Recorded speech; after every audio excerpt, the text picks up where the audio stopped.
다니엘 1장. 유다 왕 여호야김이 왕위에 올라 유다를 다스린 지 3년째 되던 해, 바벨로니아 왕 느부갓네살이 군대를 이끌고 예루살렘으로 쳐들어와 그 성읍을 포위하였다. 이때 주께서는 유다 왕 여호야김과 하나님의 성전에 있던 가구들 가운데 일부를 느부갓네살 왕의 손에 넘겨주셨다. 그러자 느부갓네살 왕은 유다 왕 여호야김을 비롯하여 여러 왕족들과 귀족들 및 백성들을 포로로 사로잡아 가면서 그들과 더불어 성전 기구 일부를 취하여 바벨론 땅에 있는 자기 신전으로 가져갔다. 그리고 그것들을 그 신전의 보물 창고에 넣어두었다. 그 후 느부갓네살 왕이 궁중 대신 아스부나스에게 명하여 유다 땅에서 포로로 붙잡아온 이스라엘 자손 가운데 왕족과 귀족 출신의 소년 몇 명을 뽑아서 왕궁으로 데려오게 하였다. 신체에 아무 결함이 없어 건강하고 용모가 잘생겼을 뿐만 아니라 다방면에 타고난 재주가 있고 똑똑해서 학문을 익히는데 남다르며 또한 모든 일을 지혜롭게 처리할 만한 통찰력이 있어 장차 왕궁에서 왕을 모실 만한 능력이 있어 보이는 소년 몇 명을 왕궁으로 데려와서 그들에게 바벨로니아의 학문과 언어를 가르치도록 하였다. 왕이 또 명령을 내려 그 소년들에게 왕실의 맛있는 음식과 왕실의 귀한 포도주에서 그들에게 필요한 일정량을 날마다 공급해 주어 3년 동안 궁중 교육을 시키도록 하였다. 그것은 궁중 교육을 다 마친 후에 그들을 등용하여 왕을 모시게 하기 위함이었다.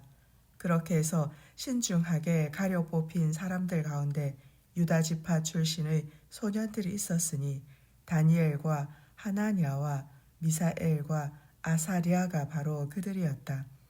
궁중 대신 아스부나스는 그들의 이름을 모두 바벨로니아식으로 고쳐주었는데 다니엘은 벨드하살, 하나냐는 사드락, 미사엘은 메삭, 그리고 아사랴는 아벳느고라고 하였다. 그러나 다니엘은 왕궁의 음식과 포도주로 자기 몸을 더럽히지 않으리라고 마음먹고 궁중 대신에게 왕궁의 음식과 술을 먹지 않도록 해달라고 부탁하였다. 이때 하나님께서는 궁중 대신에게 다니엘을 아끼고 호의를 베풀고 싶은 마음을 주셨다. 궁중 대신이 다니엘에게 말했다.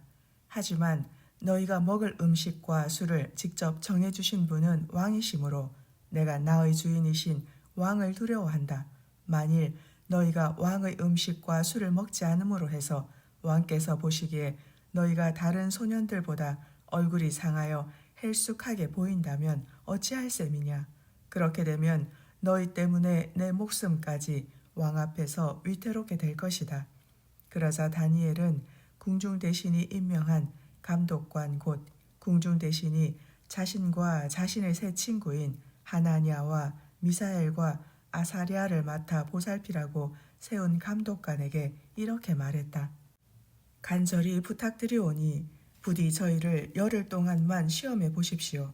저희가 열흘 동안만 채소와 물만 마실 수 있도록 허락해 주십시오. 그런 후에 저희의 얼굴 모습을 왕실 음식을 먹은 다른 소년들의 얼굴 모습과 비교해 보시기 바랍니다. 그리고 그 결과에 따라서 저희들을 감독관님의 마음대로 처분하십시오. 그러자 감독관은 다니엘의 말대로 열흘 동안만 그들을 시험해 보기로 하였다. 열흘이 지났다. 감독관이 다니엘과 그의 세 친구의 얼굴 모습을 보니 그들은 열흘 동안 채소와 물만 먹었는데도 그동안 맛있고 진귀한 왕실 음식을 먹은 다른 소년들보다도 더욱 얼굴에 윤기가 흐르고 혈색도 좋아 아주 건강해 보였다. 그러므로 감독관은 이때부터 다니엘과 그의 세 친구에게 지정된 왕실 음식 대신에 채식만 하도록 허락해 주었다. 하나님께서는 이 네 소년들에게 남다른 지혜와 지식을 주셔서 모든 학문과 재주에 능통할 수 있게 하셨다. 특별히 다니엘에게는 환상이나 꿈을 깨닫고 해석하는 능력까지 주셨다. 마침내 바벨로니아 왕이 정해놓은 3년의 궁중 교육 기한이 마치자 궁중 대신은 모든 젊은이들을 데리고 느부갓네살 왕 앞으로 갔다. 왕이 모든 젊은이들과 이야기를 나누어 본 결과 그들 가운데 다니엘과 하나냐와 미사엘과 아사랴가 눈에 띄게 탁월하였으므로 그들로 왕실에서 일을 보게 하였다. 그때 느부갓네살 왕이 내 젊은이를 시험하여 갖가지 분야에 대해 물어보았는데 그들은 나라 안에 있는 어떤 마술사나 주술사보다도 10배나 더 지혜로웠다. 그리하여 다니엘은 페르시아 왕 고레스가 바벨로니아를 점령한 해 곧 고레스 대왕 원년까지 바벨로니아 왕실에서 일했다. 2장 느부갓네살 왕이 바벨로니아를 다스린 지 2년째 되던 해 왕이 한 꿈을 꾸었는데 그 꿈으로 인하여 마음이 혼란스럽고 답답해서 잠을 이룰 수가 없었다. 그래서 느부갓네살 왕은 자신이 꾼 꿈을 풀이하게 하려고 명령을 내려 바벨론의 마술사들과 주술사들과 점성가들을 왕궁으로 불러들였다. 그러자 그들이 왕궁으로 모두 들어와 느부갓네살 왕 앞에 섰다. 왕이 그들에게 말했다. 내가 꿈을 하나 꾸었노라. 그런데 그 꿈이 어떤 것인지 도무지 생각이 나지 않아 내 마음이 심히 혼란스럽고 답답하도다. 그러자 점성가들이 아람어로 왕께 아뢰었다. 왕이시여 만수무강하옵소서. 왕께서 소인들에게 꿈의 내용을 말씀해 주시면 소인들이 그 꿈을 풀이해 드리겠나이다. 왕이 점성가들에게 말했다. 아니다. 내가 분명히 명령한다. 너희는 내가 꾼 꿈의 내용과 그 해석을 모두 내게 말해 주어야 한다. 만일 너희가 그렇게 하지 못한다면 너희 몸은 두 조각이 날 것이고 너희 집도 파괴되어 쓰레기 더미가 될 것이다. 그러나 만일 너희가 내가 꾼 꿈의 내용을 알아내고 내게 그 해석까지 해준다면 내가 너희에게 많은 선물과 상급을 내리고 큰 영광과 명예까지 누리도록 해주겠다. 자, 그러니 너희는 내가 꾼 꿈의 내용과 그 해석을 내게 말하여라. 바벨론의 모든 마술사들과 주술사들과 점성가들이 다시 왕께 아뢰었다. 왕이시여, 부디 그 꿈이 어떠한 것인지 소인들에게 말씀해 주소서.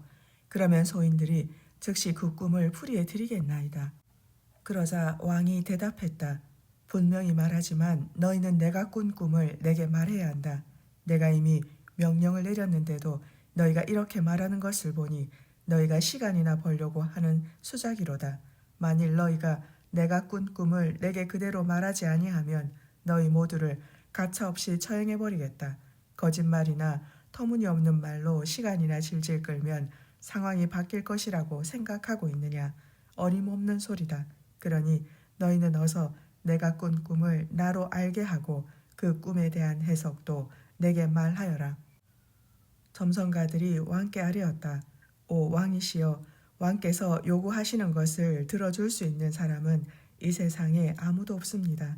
일찍이 아무리 위대하고 권세 있는 왕이라 하여도 마술사나 주술사나 점성가에게 그와 같은 것을 요구한 적이 없습니다.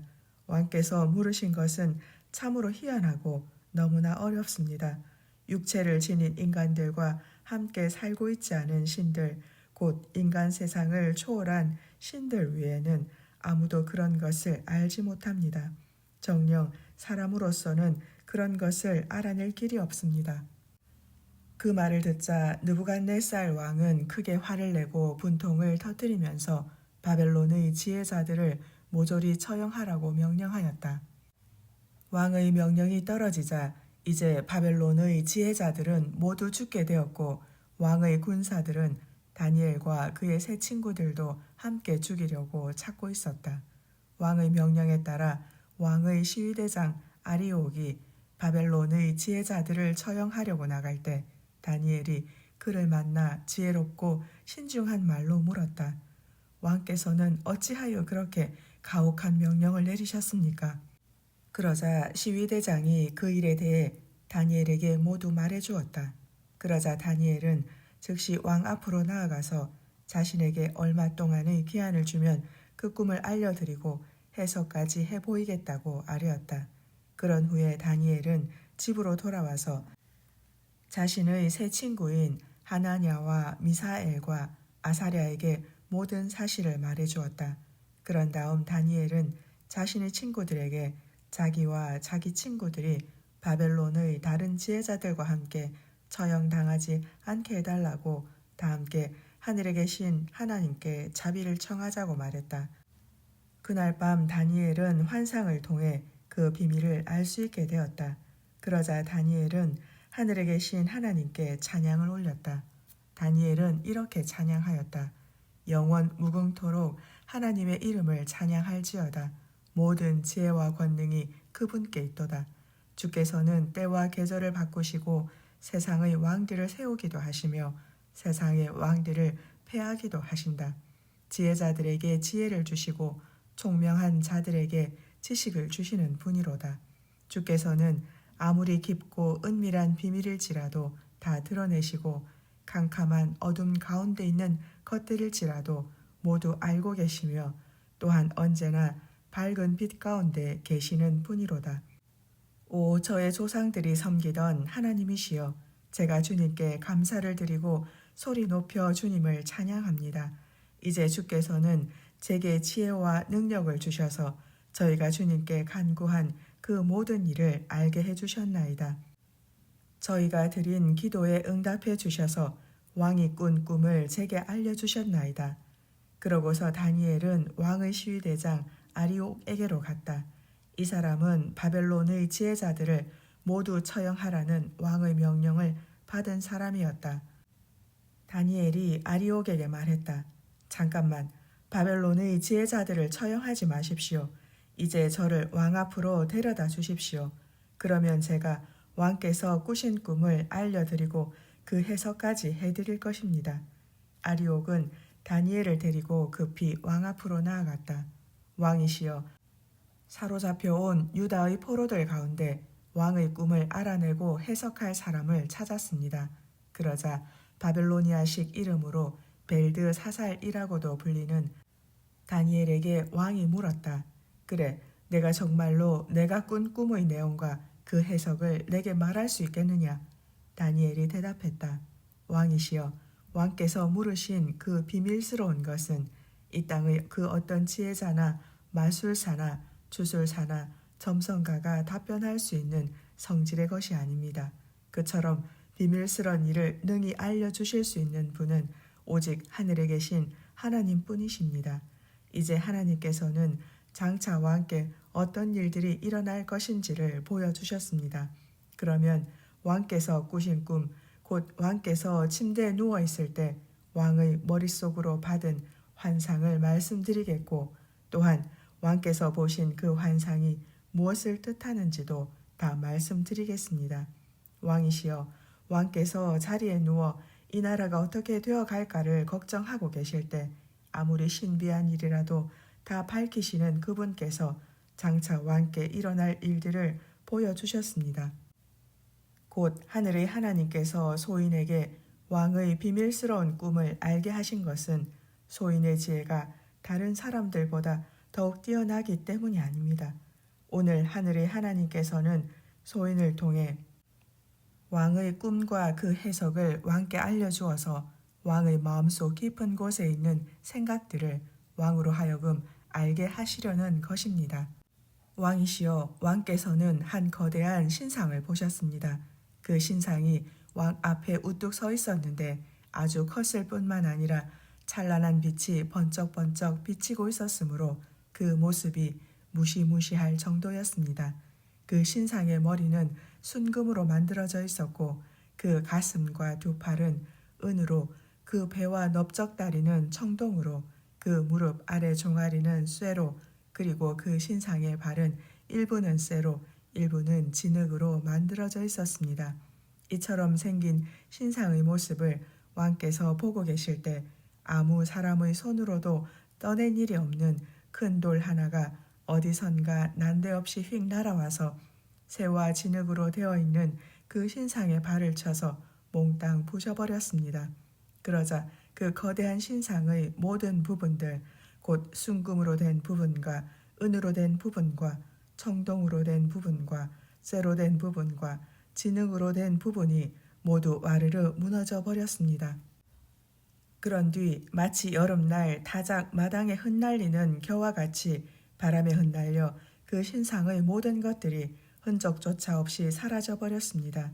그런데 그 신상을 내리쳤던 그 큰 돌은 점점 커지더니 크나큰 산을 이루었고 급기야는 온 세상을 다 덮어버렸습니다. 바로 이것이 왕께서 꾸신 꿈입니다. 그러므로 이제부터는 소인이 그 꿈을 왕 앞에 해석해 드리겠습니다. 왕이시여, 왕께서는 온 세상 문왕들의 왕이십니다. 하늘에 계시는 하나님께서는 큰 나라와 권세와 힘을 왕께 주셨고 또 온갖 영화를 누리게 하셨습니다. 참으로 하나님께서는 무사람들과 들판의 짐승들과 공중의 새들까지 온 땅의 모든 곳에 있는 모든 것들을 다 왕의 손에 넘겨주시어 왕으로 하여금 그것들을 다스리게 하셨습니다. 그러므로 순금으로 만들어진 신상의 머리는 바로 왕과 왕의 나라를 가리키는 것입니다. 왕의 나라에 이어서 다른 나라가 일어날 것인데 그 나라는 왕께서 다스리시던 이 나라만큼 강하지 못할 것이므로 은으로 만들어진 신상의 가슴 및 두 팔과 같습니다. 그러므로 순금으로 만들어진 신상의 머리는 바로 왕과 왕의 나라를 가리키는 것입니다. 왕의 나라에 이어서 다른 나라가 일어날 것인데 그 나라는 왕께서 다스리시던 이 나라만큼 강하지 못할 것이므로 은으로 만들어진 신상의 가슴 및 두 팔과 같습니다. 세 번째로는 은보다 못한 나라, 곧 청동으로 만들어진 것 같은 나라가 또 등장하여 온 세상을 다스릴 것입니다. 그 다음 네 번째로 등장할 나라는 쇠처럼 단단하고 강할 것입니다. 쇠는 무엇이라도 부수고 깨트려서 산산조각을 내듯 그렇게 그 나라는 다른 모든 나라들을 깨트리고 부술 것입니다. 그리고 또 왕께서 그 신상의 발과 발가락 부분에서 일부는 토기장이와 진흙이고 일부는 쇠인 것을 보셨듯이 그 나라는 그처럼 둘로 나누어질 것입니다. 그리고 왕께서 또 진흙과 쇠가 함께 섞여 있는 것을 보신 것처럼 그 나라는 분명 쇠처럼 강한 부분이 있을 것입니다. 하지만 그 발가락의 일부는 쇠이고 또 일부는 진흙인 것과 같이 그 나라는 쇠처럼 강한 부분이 있는 반면에 또 진흙처럼 약한 부분도 분명히 있으므로 때로는 쉽게 부서지고 무너질 수도 있을 것입니다. 또 왕께서 보셨듯이 그 신상의 발가락이 쇠와 진흙으로 섞여 있는 것은 그 나라의 백성이 다른 인종들과 섞여 살겠지만 쇠와 진흙이 하나로 결합되지 못하는 것처럼 그들도 서로 간에 하나로 합치지 못할 것입니다. 이처럼 뭇 왕국들이 오고 가는 시대에 하늘에 계신 하나님께서 한 나라를 세우실 것인데 그 나라는 영원히 멸망하지 않을 것이고 다른 민족의 지배를 받지도 않을 것입니다. 오히려 하나님께서 세우실 그 나라는 세상의 모든 나라들을 쳐서 쓰러뜨리고 영원히 우뚝 서 있을 것입니다. 아무 사람의 손으로도 떠낸 일이 없는데도 난데없이 큰 돌 하나가 날아와서 쇠와 청동과 진흙과 은과 순금으로 만들어진 거대한 신상을 쳐서 깨뜨리는 광경을 왕께서 보신 것은 위대하신 하늘의 하나님께서 장차 땅 위에서 일어날 일을 왕께 미리 보여주신 것입니다. 왕께서 꾸신 꿈은 소인이 말씀드린 그대로이고 또 소인 꿈 해석도 틀림없습니다. 그러자 느부갓네살 왕이 자리에서 벌떡 일어나 바닥에 엎드려 다니엘에게 절을 하고 신하들에게 명하여 그에게 예물과 향품을 주라고 했다. 그리고 왕이 다니엘에게 말했다. 그대가 섬기는 하나님은 참으로 모든 신들 중에서도 가장 으뜸가는 신이요 모든 왕들의 주인이로다. 그대가 이처럼 비밀스러운 일을 다 드러낼 수 있었으니 과연 그대의 하나님은 모든 비밀스러운 일들을 능히 드러내시는 분이로다. 그러고서 왕은 다니엘을 높은 벼슬 자리에 앉히고 귀한 선물들을 많이 주었다. 또 왕은 다니엘을 세워 바벨론의 모든 지방을 다스리게 했을 뿐만 아니라 그를 높여 바벨론의 모든 지혜자들의 우두머리로 삼았다. 왕은 또 다니엘의 요청에 따라 그의 세 친구인 사드락과 메삭과 아벳느고를 고위 관리로 세워 바벨론 지방을 다스리게 하였다. 다니엘은 계속 왕의 궁전에 남아서 일을 보았다. 3장. 이후 느부갓네살 왕이 금으로 신상을 만들었는데 그 높이가 60규빗이나 되었고 그 너비는 6규빗이었다. 그 신상은 바벨론 지방의 두라 평야에 세워졌다. 그리고 느부갓네살 왕은 사람을 보내어 나라 안의 모든 관리들을 소집했다.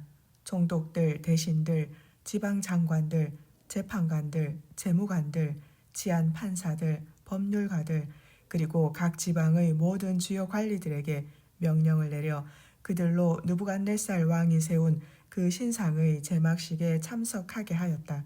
그래서 총독들, 대신들, 지방 장관들, 재판관들, 재무관들, 치안 판사들, 법률가들, 그리고 각 지방의 모든 주요 관리들이 다 올라와 느부갓네살 왕이 세운 그 신상의 제막식에 참석하였는데 그들 모두가 느부갓네살 왕이 세운 금신상 앞에 섰다. 그때 의전관이 큰 소리로 외쳤다. 온 나라 백성들은 다 들으시오. 인종이 다르고 말이 다르더라도 모두 내 말을 들으시오. 이것은 왕께서 너희 모두에게 내리시는 명령이오. 이제 나팔과 피리와 수금과 삼현금과 양금과 생황 같은 갖가지 악기 소리가 울려 퍼지거든 너희 모두는 땅에 엎드려 느부갓네살 왕께서 세우신 이 금신상에 절을 하시오. 만일 누구든지 이 신상 앞에 엎드려 절하지 않는 자가 있으면 그 자는 즉시 끌려나가 맹렬하게 활활 타오르는 불가마 속에 던져질 것이요. 그러자 온 나라 백성들 및 인종과 언어가 다른 모든 무리들이 나팔과 피리와 수금과 삼현금과 양금과 생황 같은 갖가지 악기들에서 울려 퍼지는 소리를 듣자 느부갓네살 왕이 세운 금신상 앞에 다 함께 엎드려 절하였다. 그때 몇몇 갈대아 사람들이 이 일과 관련하여 유다 사람들을 고발하였다. 그들이 느부갓네살 왕에게 아뢰었다. 왕이시여 만수무강하옵소서. 왕이시여 왕께서는 명령을 내리시기를 무릇 모든 백성들은 나팔과 피리와 수금과 삼현금과 양금과 생황 같은 갖가지 악기 소리가 울려 퍼지거든 모두 엎드려 금신상에게 절하라. 만일 누구든지 금신상에게 엎드려 절하지 않는 자가 있다면 그 자는 당장 끌려나가 맹렬하게 활활 타오르는 불가마 속에 던져질 것이다 하셨습니다. 그런데 왕이시여 몇몇 유다 사람들이 왕의 명령을 어겼습니다. 그들은 사드락과 메삭과 아벳느고로서 이전에 왕께서 그들을 고위 관리로 세워 바벨론 지방을 다스리게 하신 자들입니다. 그런데도 그 자들이 왕의 명령을 두려워하지 아니하여 왕께서 섬기시는 신들을 섬기지 않을 뿐만 아니라 이제 왕께서 세우신 금신상 앞에 절하지도 않았습니다. 그 말을 듣고 느부갓네살 왕은 분노했다. 그리고 크게 화를 내면서 당장 사드락과 메삭과 아벳느고를 잡아들이라고 명령했다. 그리하여 군사들은 그 세 사람을 잡아들여 왕 앞으로 끌고 왔다. 그때 느부갓네살 왕이 그들에게 물었다. 사드락, 메삭, 아벳느고는 들어라. 너희가 나의 신을 섬기지 아니하고 내가 세운 금신상에게도 절하지 않았다는데 그 말이 사실이냐? 너희가 일부러 그리하였느냐? 만일 이제라도 너희가 나팔과 피리와 수금과 삼현금과 양금과 생황 같은 갖가지 악기 소리가 울려 퍼질 때 내가 만든 금신상 앞에 엎드려 절한다면 더 이상 죄를 묻지 않겠다.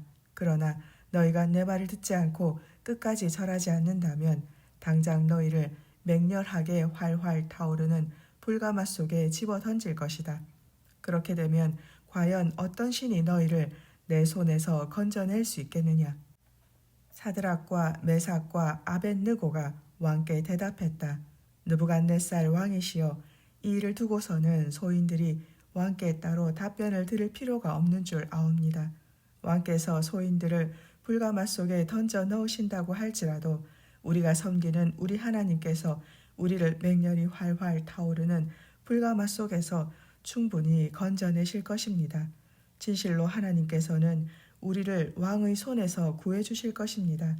설령 하나님께서 우리를 건져주지 아니하실지라도 왕이시여 소인들은 왕께서 섬기시는 신을 섬길 수 없으며 왕께서 세우신 금신상 앞에 엎드려 절하지도 않을 것입니다. 그러자 느부갓네살 왕은 머리끝까지 화가 치밀어 사드락과 메삭과 아벳느고를 향하여 얼굴을 붉히면서 신하들에게 명령했다. 불가마를 평소보다 7배나 더 뜨겁게 지펴라. 그러고는 군사들 가운데 가장 힘센 군사 몇 사람에게 또 명령했다. 너희는 사드락과 메삭과 아벳느고를 꽁꽁 묶은 후에 맹렬하게 활활 타오르는 저 불가마 속에 던져 넣어라.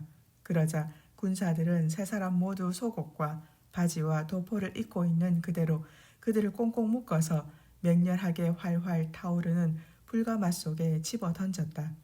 그런데 왕의 명령이 급하고 엄한 데다 불가마가 너무나도 뜨거웠기 때문에 사드락과 메삭과 아벳느고를 던져 넣기 위해 불가마에 가까이 나갔던 군사들은 그 활활 타오르는 불꽃의 열기에 모두 타 죽고 말았다. 그리고 이 세 사람 사드락과 메삭과 아벳느고는 꽁꽁 묶인 채 맹렬하게 활활 타오르는 불가마 속에 떨어졌다. 그때 갑자기 느부갓네살 왕이 자리에서 벌떡 일어나며 신하들에게 소리쳤다. 아니 이게 어찌된 일이냐? 우리가 꽁꽁 묶어 불가마 속에 집어 던진 자들은 세 사람이 아니었더냐? 신하들이 대답했다. 예, 그렇습니다, 왕이시여. 느부갓네살 왕이 말을 이었다. 그런데 보아라. 지금 저 불 속에서 묶여있지 않은 네 사람이 왔다 갔다 하는 것이 보이지 않느냐? 그들은 전혀 다친 데가 없어 보이고 특히 그 네 번째 사람의 모습은 신의 아들과 같도다. 그러고서 느부갓네살 왕은 맹렬하게 활활 타오르는 불가마 앞으로 가까이 다가가서 소리쳤다. 사드락, 메삭, 아벳느고야. 지극히 높으신 너희 하나님의 종들아, 거기서 나와서 이리로 오라. 그러자 그 세 사람 사드락과 메삭과 아벳느고가 맹렬하게 활활 타오르는 불 가운데서 밖으로 걸어 나왔다. 그 자리에 있던 총독들과 대신들과 지방 장관들과 왕의 자문관들이 몰려들어 불가마 속에서 방금 걸어 나온 그 세 사람을 자세히 살펴보았으나 아무런 이상이 없었다. 불에 상한 흔적을 전혀 찾아볼 수 없었고 머리털조차 그을리지 않았으며 옷도 멀쩡하여 색깔도 변하지 않았고 심지어 연기 냄새조차 나지 않았다. 그러자 느부갓네살 왕이 말하였다. 사드락과 메삭과 아벳느고가 섬기는 하나님을 찬양하라. 바로 그분께서 자기 천사를 그들에게 보내셔서 자기를 믿고 의지하는 이 사람들을 불 가운데서 건져내셨도다. 이 사람들은 자기 목숨을 바치면서까지 내 명령을 거역하여 다른 신에게 엎드려 절하지 아니하고 오직 자기들의 하나님만 섬기더니 진실로 그분께서 자기 종들을 구원해내셨도다. 그러므로 이제 내가 조서를 내려 전국에 명하노라. 각 나라들과 각 백성들은 물론이고 각기 다른 언어를 가진 자들일지라도 이 바벨로니아 제국 내에 살고 있는 모든 자들은 이제부터 사드락과 메삭과 아벳느고가 섬기는 하나님께 대해 함부로 불경스러운 말을 입에 담아서는 안 된다. 만일 누구든지 이 명령을 어기는 자가 있다면 그 자의 몸은 두토막이 날 것이고 그 자의 집은 쓰레기 더미가 될 것이다. 온 세상의 그 어떤 신도 이런 식으로 자기 종들을 구할 수 없기 때문이다. 그런 다음 느부갓네살 왕은 마침내 사드락과 메삭과 아벳느고에게 더욱 높은 벼슬을 주어 각자 바벨론 지방을 다스리게 하였다. 4장. 그 후 느부갓네살 왕이 온 땅에 살고 있는 뭇 백성들 곧 인종과 언어가 다른 바벨로니아 제국 내의 모든 백성들에게 다음과 같은 조서를 내렸다. 그대들에게 평강이 넘치기를 원하노라.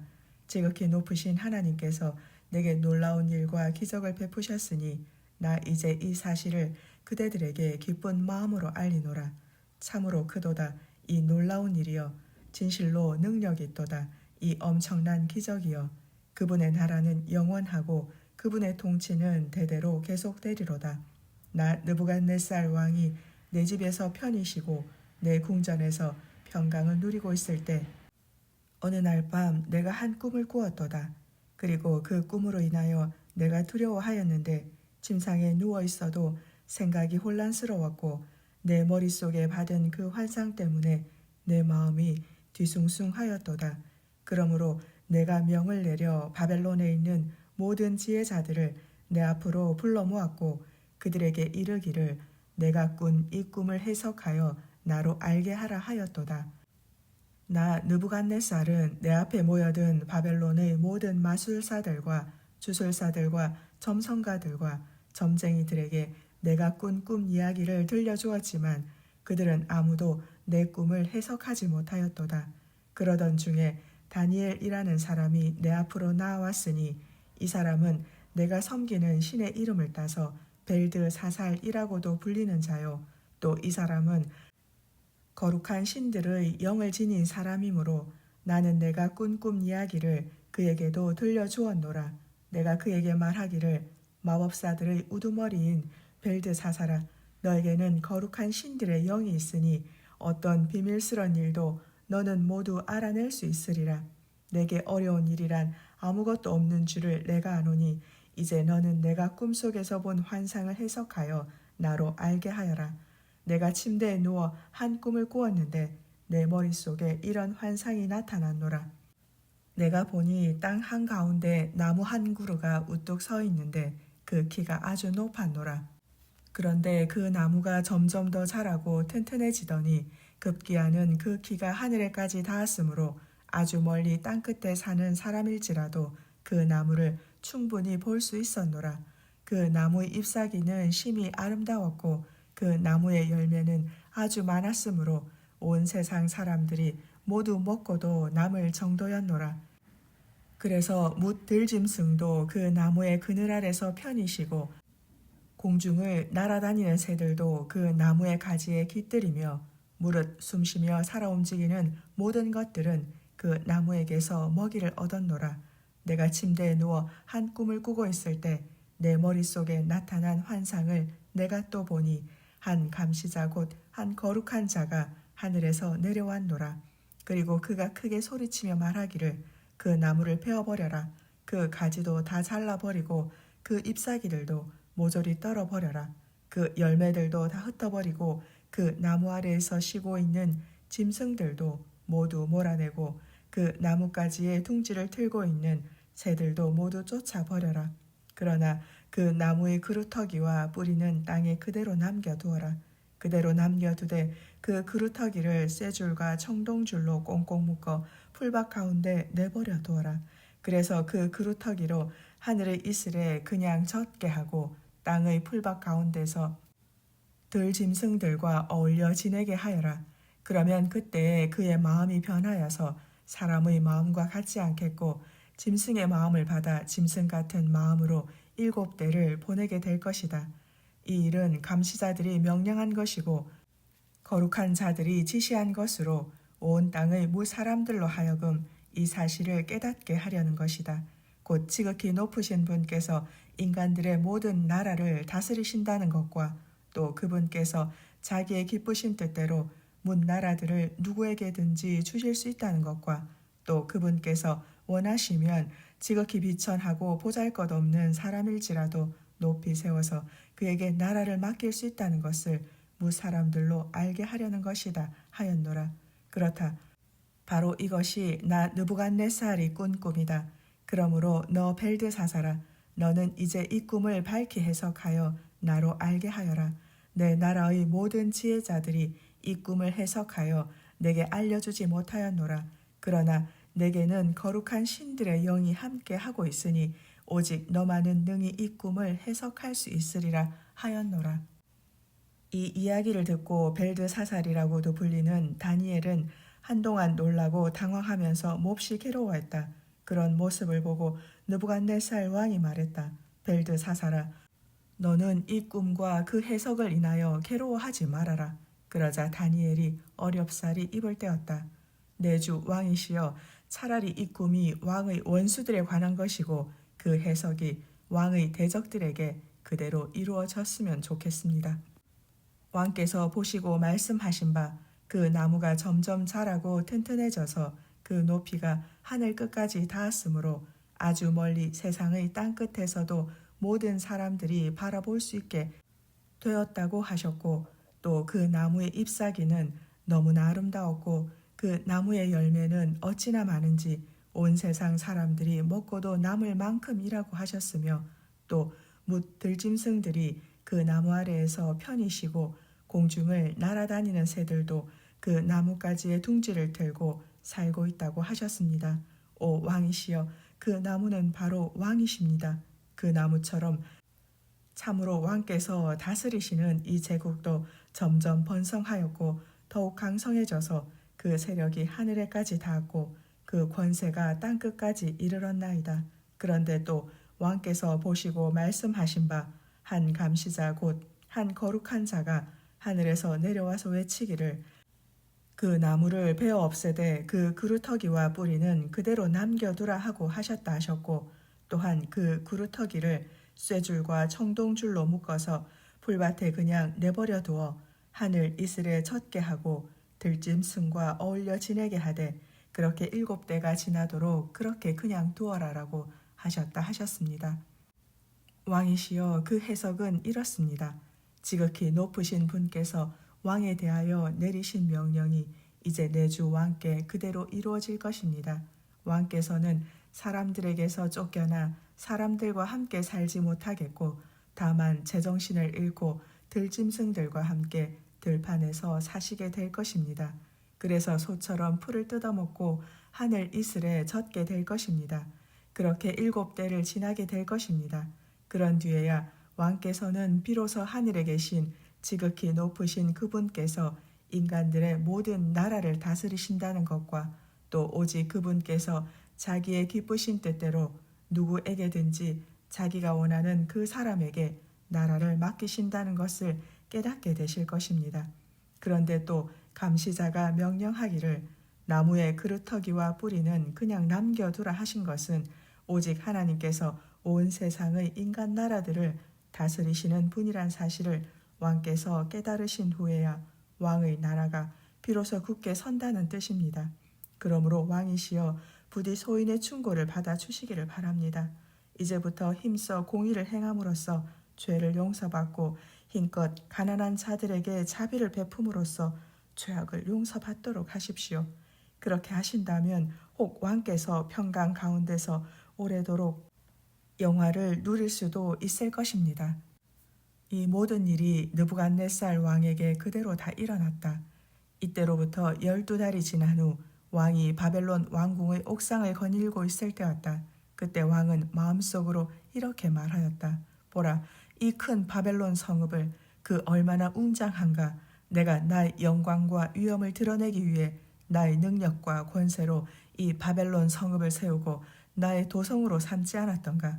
그런데 이 말이 왕의 입에서 채 떨어지기도 전에 하늘에서 이런 소리가 들려왔다. 너 느부갓네살 왕아, 내가 내게 선언하노니 이 나라의 왕권이 내게서 떠났다. 너는 이제 사람들에게서 쫓겨나 사람들이 사는 곳을 떠나게 될 것이니 제정신을 잃고 들짐승과 함께 지내면서 소처럼 풀을 뜯어먹고 살 것이다. 이렇게 내가 7대를 지내고 나면 그제야 너는 지극히 높으신 분께서 인간들의 나라를 다스리신다는 사실과 또 오직 그분께서 자기의 기쁘신 뜻대로 누구에게든지 나라를 다스릴 권한도 주신다는 사실을 비로소 깨닫게 될 것이다. 이 같은 말씀이 하늘에서 떨어지자마자 바로 그 순간에 그 말씀이 곧바로 이루어졌다. 느부갓네살 왕은 사람들에게서 쫓겨나 사람들이 사는 곳에서 떠났고 제정신을 잃고 들짐승들과 함께 거하면서 소처럼 들판에서 풀을 뜯어먹고 살게 되었다. 그의 몸은 하늘에서 내리는 이슬에 젖었고 머리털은 독수리 깃털처럼 더부룩하게 자라났으며 손톱은 새 발톱처럼 되었다. 정해진 7대의 기간이 다 찼을 때 나 느부갓네살 왕이 눈을 들어 하늘을 우러러 보았더니 비로소 제정신이 돌아왔노라. 그제야 나는 지극히 높으신 하나님께 감사하고 영원토록 살아계시는 그분께 영광을 돌리며 이렇게 찬양하였노라. 주의 권세는 영원하고 주의 나라는 대대로 이어지도다. 주께서 보시기에 땅 위의 모든 사람들은 마치 없는 것과 같은 하찮은 존재로다. 진실로 주께서는 하늘의 군대에게든지 땅의 백성들에게든지 오직 자기의 기쁘신 뜻대로 행하시나니 그 누가 감히 주의 손을 막아 그분의 뜻을 거스를 수 있겠으며 그 누가 감히 주께서 하시는 일에 대하여 왜 그리 행하신 것입니까 하고 따져 물을 수 있으랴. 그렇다 내가 제정신을 되찾게 되었을 때 나의 명예와 위엄은 물론이고 내 나라의 모든 영광도 내게로 돌아왔노라. 나의 신하들과 귀족들도 모두 나를 영접하였으며 나는 나라의 왕권을 온전히 되찾았고 이전보다 더 큰 영예와 권력을 누리게 되었노라. 그러므로 나 느부갓네살 왕은 이제 하늘에 계신 만왕의 왕께 찬양을 드리고 그분을 드높이 기리며 그분께 영광을 돌리노라. 진실로 그분의 일은 다 참되고 그분의 길은 다 의로우시니 그분께서는 교만한 자를 낮추시도다. 5장 바빌로니아 왕 벨사살이 큰 잔치를 베풀고 귀한 손님 1,000명을 초대하여 그들과 더불어 술을 마시고 있었다. 벨사살 왕이 한창 술을 마시다가 명을 내려 선왕 느부갓네살이 오래전에 예루살렘 성전에서 가져온 금잔과 은잔을 궁중 창고에서 꺼내 오도록 하였다. 그것은 벨사살 왕이 잔치에 참석한 귀족들과 왕비들과 후궁들과 함께 그 잔들로 술을 마시기 위해서였다. 왕의 명령에 따라 신하들이 즉시 달려가 예루살렘에 있는 하나님의 성전에서 가져온 금잔들을 왕 앞으로 꺼내왔다. 그러자 벨사살 왕은 귀족들과 왕비들과 후궁들과 함께 그 잔들로 흥겹게 술을 따라 마셨다. 그들은 그 잔들로 술을 따라 마시면서 금과 은과 청동과 쇠와 나무와 돌로 만든 자기들의 각종 신들을 찬양하였다. 그때였다. 갑자기 사람의 손가락 하나가 허공에 나타나더니 왕궁의 촛대 맞은편 석고 벽 위에 글자를 쓰기 시작했다. 하얀 석고 벽면은 맞은편 촛대의 불빛으로 매우 환하였으므로 벨사살 왕은 그 손가락이 글자를 쓰고 있는 광경을 똑똑히 볼 수 있었다. 그 광경을 보고 왕은 흥겹던 낯빛이 순식간에 변하여 그 얼굴이 창백해졌고 마음이 고통스러웠으며 큰 공포에 사로잡혀 넓적다리에 힘이 풀렸고 두 무릎이 부딪히도록 부들부들 떨었다. 왕은 크게 소리질러 주술사와 점성가와 점쟁이를 얼른 불러오라고 다급하게 독촉했다. 마침내 바벨론의 모든 지혜자들이 들어오자 왕이 그들에게 말했다. 너희들 중에 저 글자를 읽고 그 뜻을 해석할 수 있는 자가 있느냐? 누구든지 그 해석을 내게 알려주는 자에게는 자주색 옷을 입혀주고 금목걸이도 목에 걸어주겠다. 또 그를 높여 이 나라에서 3번째로 높은 자리에 앉혀주겠다. 그때 왕실의 지혜자들이 모두 그 자리에 있었지만 아무도 그 글자를 읽지 못했고 따라서 그 해석을 왕에게 알려주는 자가 없었다. 그러자 벨사살 왕은 마음이 심히 답답하고 두려워 얼굴빛이 더욱 창백해졌다. 왕과 함께 있던 모든 귀족들도 다 놀라며 어쩔 줄 몰라 했다. 그때 태우가 왕과 귀족들의 말을 듣고 잔치가 벌어진 곳으로 들어섰다. 태우가 왕에게 말했다. 왕이여 만수무강하소서. 왕은 너무 근심하거나 놀라지 마소서. 진정하시고 마음을 가라앉히소서. 왕이 다스리시는 이 나라에는 거룩한 신들의 영을 받은 이가 있습니다. 그 사람은 오래전 선왕 때부터 있던 자로서 아주 지혜롭고 분별력과 통찰력이 있어서 마치 신들의 지혜를 가진 듯합니다. 그렇기에 선왕이신 느부갓네살 왕께서도 그 사람을 높이 세워 바벨론의 모든 마법사와 주술사와 점성가와 점쟁이들의 우두머리로 삼으셨습니다. 그 사람의 이름은 다니엘입니다. 선왕께서는 그 사람의 이름을 벨드사살이라 고쳐 부르셨는데 참으로 그 사람은 아주 명석하고 놀라운 지식과 통찰력이 있어서 꿈을 해석하는 일이나 수수께끼를 푸는 일, 그리고 아주 비밀스러운 일까지도 모두 알아내곤 하였습니다. 그러므로 이제 왕은 다니엘을 부르소서. 그리하시면 그 사람 다니엘이 저 글자를 읽고 그 뜻을 해석하여 왕에게 알려줄 것입니다. 다니엘이 즉시 불려와 벨사살 왕 앞에 서니 왕이 다니엘에게 물었다. 그대가 내 선왕께서 유다에서 포로로 사로잡아온 그 다니엘이란 사람이요. 내가 그대에 관한 이야기를 들었소. 그대 안에는 거룩한 신들의 영이 있어서 그대에게는 남다른 놀라운 지혜와 깊은 통찰력과 분별력이 있다고 들었소. 내가 지금 바벨론의 모든 지혜자들과 주술사들을 불러들여 저 벽에 쓰인 글자를 읽고 그 뜻을 해석하여 내게 알려달라고 그들에게 일렀으나 그들 가운데서 그 글자를 읽고 해석할 수 있는 자가 아무도 없었어. 그런데 그대는 어떤 비밀스러운 것들도 다 해석하고 모든 수수께끼들도 다 푼다고 들었어. 그러므로 이제 그대는 저 벽에 쓰인 글자를 읽고 그 뜻이 무엇인지 그 해석을 내게 알려주시오. 그렇게 한다면 내가 그대에게 자주색 옷을 입혀주고 금 목걸이도 목에다 걸어주겠소. 또한 그대를 높여 이 나라에서 세 번째로 높은 벼슬 자리에 앉혀주겠소. 다니엘이 왕께 대답했다. 왕이시여, 왕의 선물은 거두어 주시고 왕의 상급은 다른 사람에게 주시기를 바랍니다. 그럴지라도 저는 왕을 위해서 저 벽에 쓰인 글자를 읽고 그 뜻을 해석하여 왕께 알려드리겠습니다. 왕이시여, 지극히 높으신 하나님께서는 일찍이 왕의 조상이신 느부갓네살 왕을 위대한 왕으로 세우셔서 그에게 큰 나라와 권세와 영광과 존귀를 주셨습니다. 이처럼 하나님께서 느부갓네살 왕에게 큰 나라와 권세와 영광을 주셨으므로 온 땅의 모든 백성들 곧 인종과 언어가 다른 세상의 문민족들이 그의 위엄 앞에서 벌벌 떨며 두려워했습니다.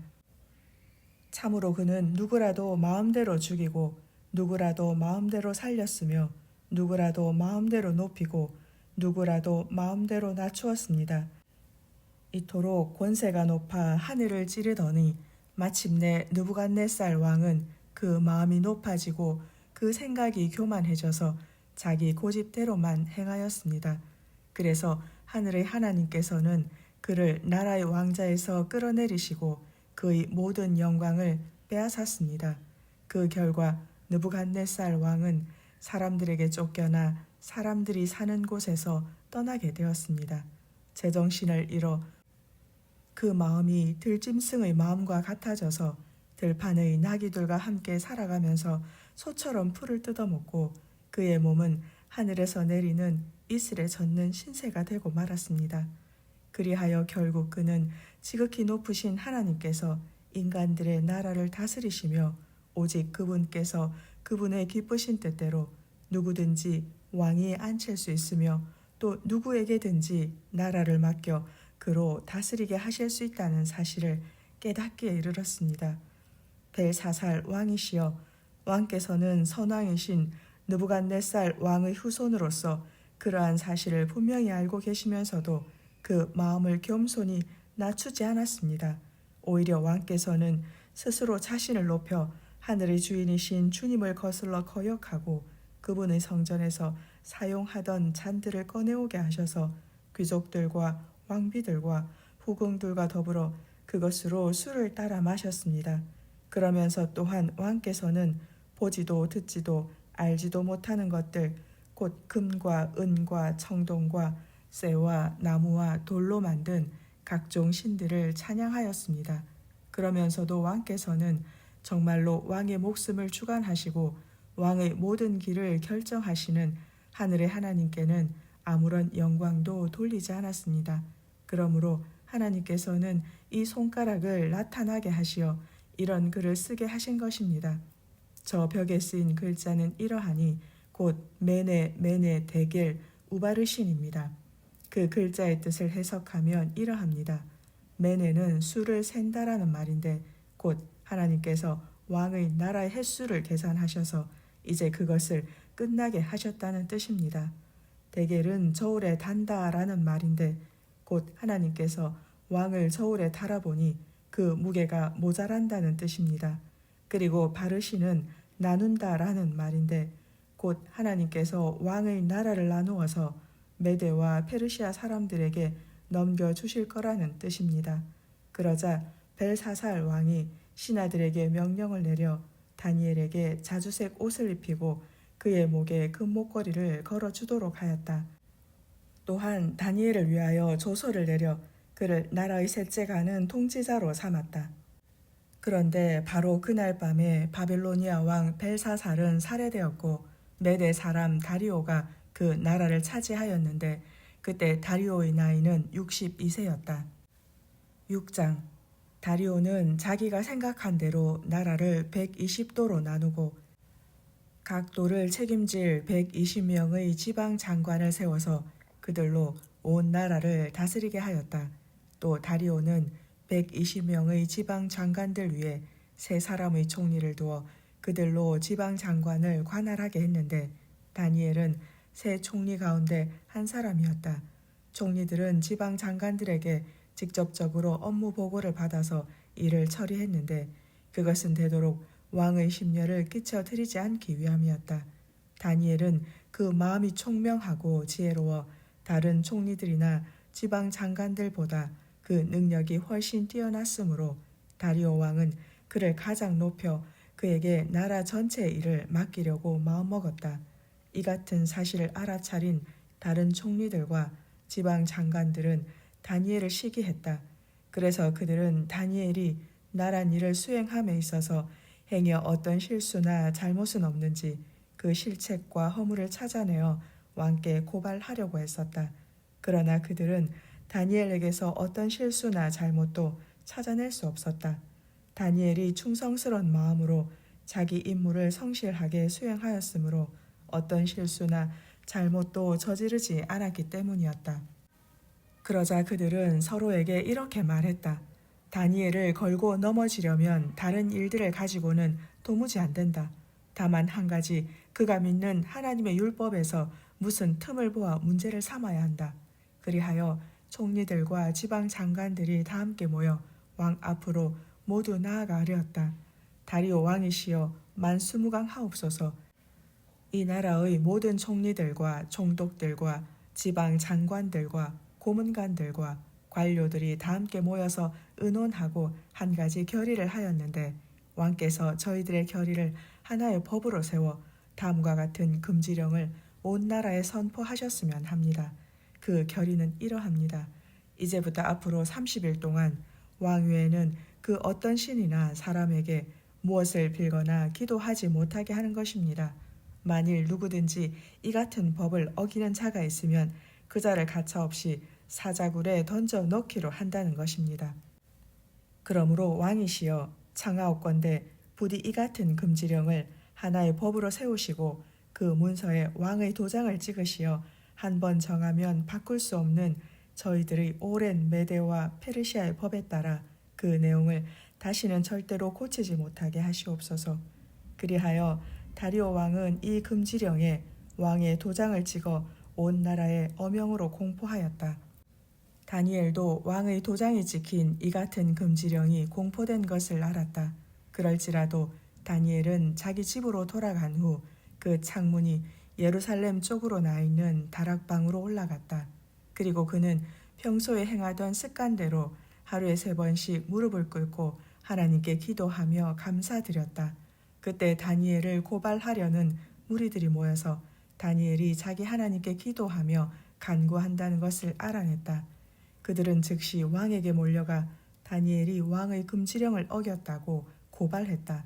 왕이시여, 왕께서는 이미 금지령에 왕의 도장을 찍으셔서 이제부터 앞으로 30일 동안 누구든지 왕 외에는 그 어떤 신이나 사람들에게 무엇이든 간구해서는 안 된다고 공포하셨습니다. 그리고 만일 그 금지령을 어기는 자가 있으면 누구든지 사자굴에 던져 넣기로 하시지 않았습니까?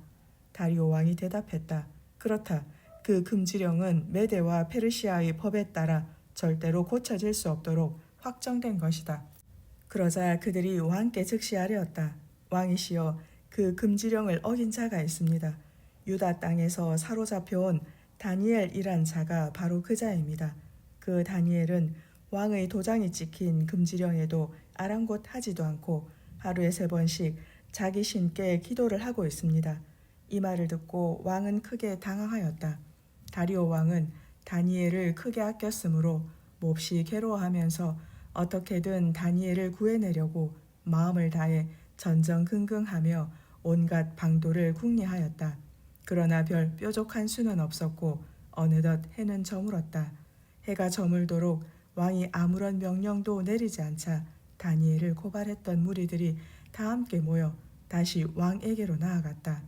왕이시여, 왕께서도 메대와 페르시아의 법규에 관해 잘 알고 계시겠지만 왕의 도장을 찍어 한 번 선포된 이 나라의 법령은 절대로 바뀔 수 없다는 것을 기억해 주십시오. 그래서 다리오 왕은 하는 수 없이 집행 명령을 내렸고 무리들은 기다렸다는 듯이 다니엘을 즉시 잡아다가 사자굴에 던져 넣었다. 이때 다리오 왕이 다니엘에게 말했다. 다니엘아, 내가 항상 섬기는 내 하나님께서 너를 구해 주시기를 빈다. 마침내 무리들이 사자굴에 다니엘을 던져 넣은 후 큰 돌을 굴려다가 굴 입구를 막자 왕과 귀족들은 반지 도장을 찍어서 그것을 봉하였다. 그것은 이후로 다니엘에게 내린 처벌을 아무도 바꾸지 못하게 하기 위함이었다. 그 뒤 다리오 왕은 궁궐로 돌아가 먹지도 마시지도 않았다.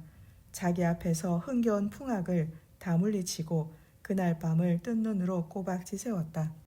이튿날 동틀 무렵 날이 새자마자 왕은 자리에서 일어나 급히 사자굴로 달려갔다. 그리고 전날 다니엘이 던져졌던 그 굴 가까이에 이르러서는 근심이 가득 찬 슬픈 목소리로 크게 외쳤다. 다니엘아, 살아계신 하나님의 종 다니엘아, 그대가 항상 섬겨오던 내 하나님께서 그대를 사자들의 입에서 구원해 주셨느냐? 그때였다. 저 아래 사자굴로부터 분명 다니엘의 목소리가 들려왔다. 왕이시여, 만수무강하옵소서. 제 하나님께서 이미 자기 천사들을 보내셔서 사자들의 입을 단단히 봉해 주셨으므로 사자들이 저를 조금도 해치지 못했습니다. 그것은 하나님께서 보시기에 제게 아무런 죄가 없었기 때문입니다. 그리고 왕이시여, 참으로 이 몸은 왕 앞에서도 아무런 죄를 짓지 않았습니다. 왕은 몹시 기뻐하면서 다니엘을 사자굴에서 속히 끌어올리라고 명하였다.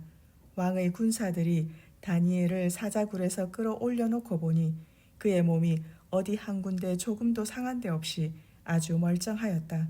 그것은 다니엘이 오직 자기 하나님을 굳게 믿고 의지했기 때문이었다. 이러므로 다리오 왕이 다시 명을 내려 악한 말로 다니엘을 고소한 자들을 모두 잡아들이라고 하였고 그들뿐 아니라 그들의 아내와 자식들까지도 모조리 잡아들여 사자들이 우글거리는 굴 속에 다 함께 던져 넣도록 하였다.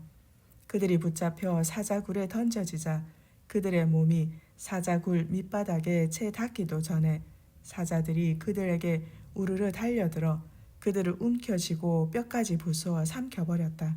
그때 다리오 왕은 온 땅에 있는 모든 백성들, 곧 인종과 언어가 다른 제국 내의 모든 백성들에게 다음과 같은 조서를 내렸다. 그대들에게 평강이 넘치기를 바라노라. 이제 나 다리오가 그대들에게 조서를 내려 명하노라.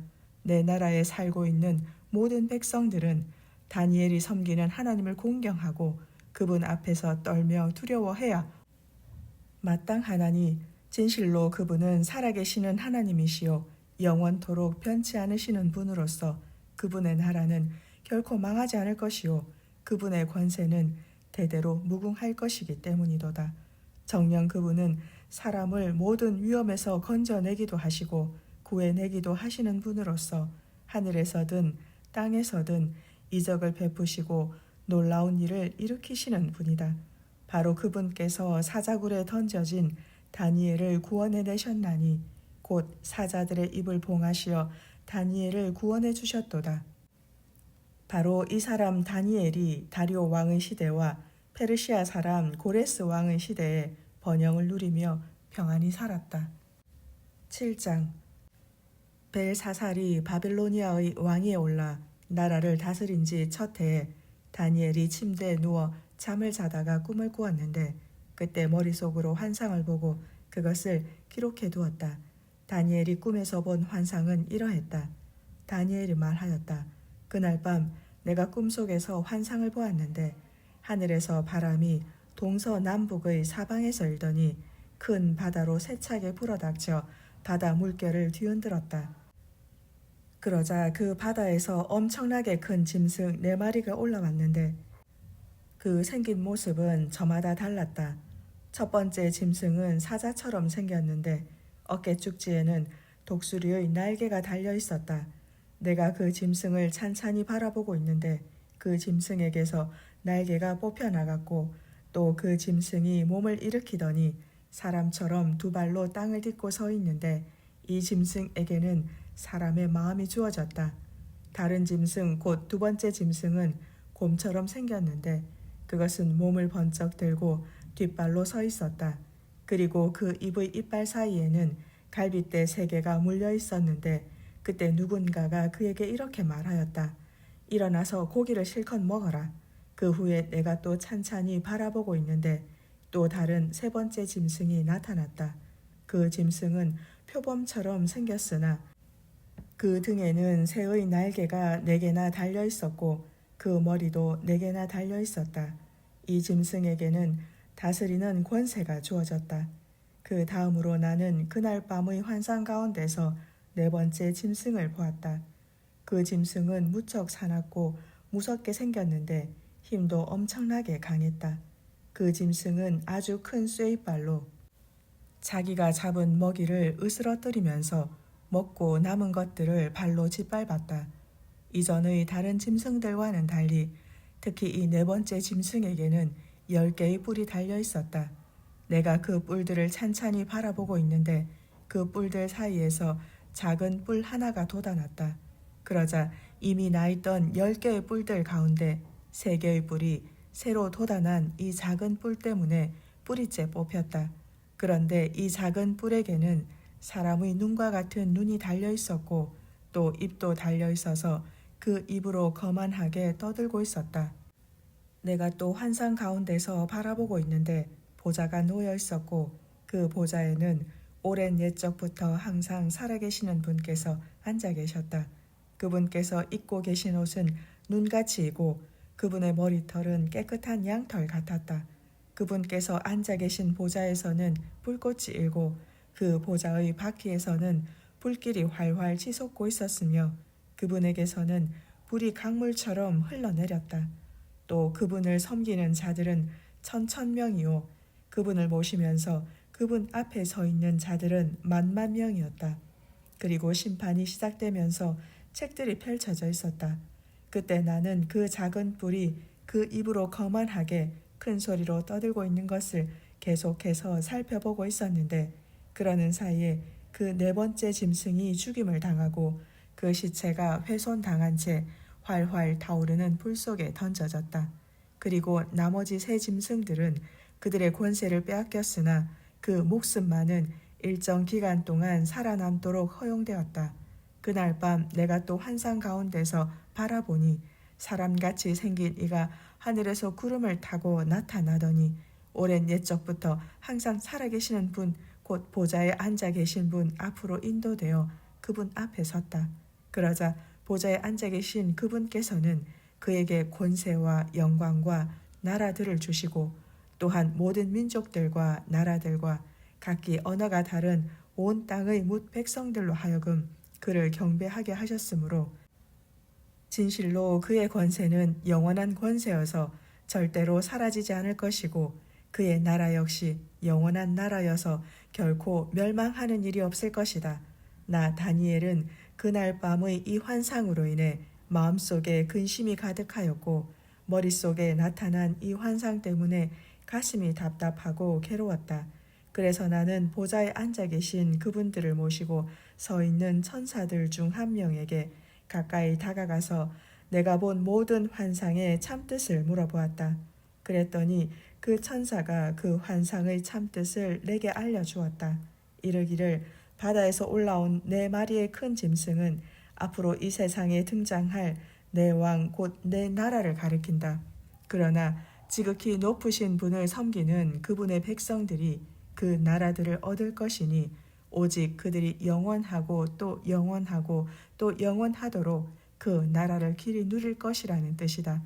이때 나는 그 네 번째 짐승의 참뜻을 알고 싶었다. 내가 본 그 네 번째 짐승은 이러했다. 그 짐승은 다른 새 짐승들과는 달리 아주 사납고 무섭게 생겼으며 쇠 이빨과 청동 발톱으로 먹이를 으스러뜨려 먹다 남은 것들은 발로 짓밟았다. 또 그 짐승의 머리에는 10개의 뿔이 달려 있었는데 그 뿔들 사이에서 작은 뿔이 새로 돋아나자 이미 있던 3개의 뿔이 뿌리째 뽑혔으며 또 그 작은 뿔에는 사람의 눈 같은 눈이 달려 있고 입도 달려 있어서 거만하게 떠들고 있었는데 그 짐승은 다른 짐승들보다 훨씬 강하여 더욱 무시무시하게 보였다.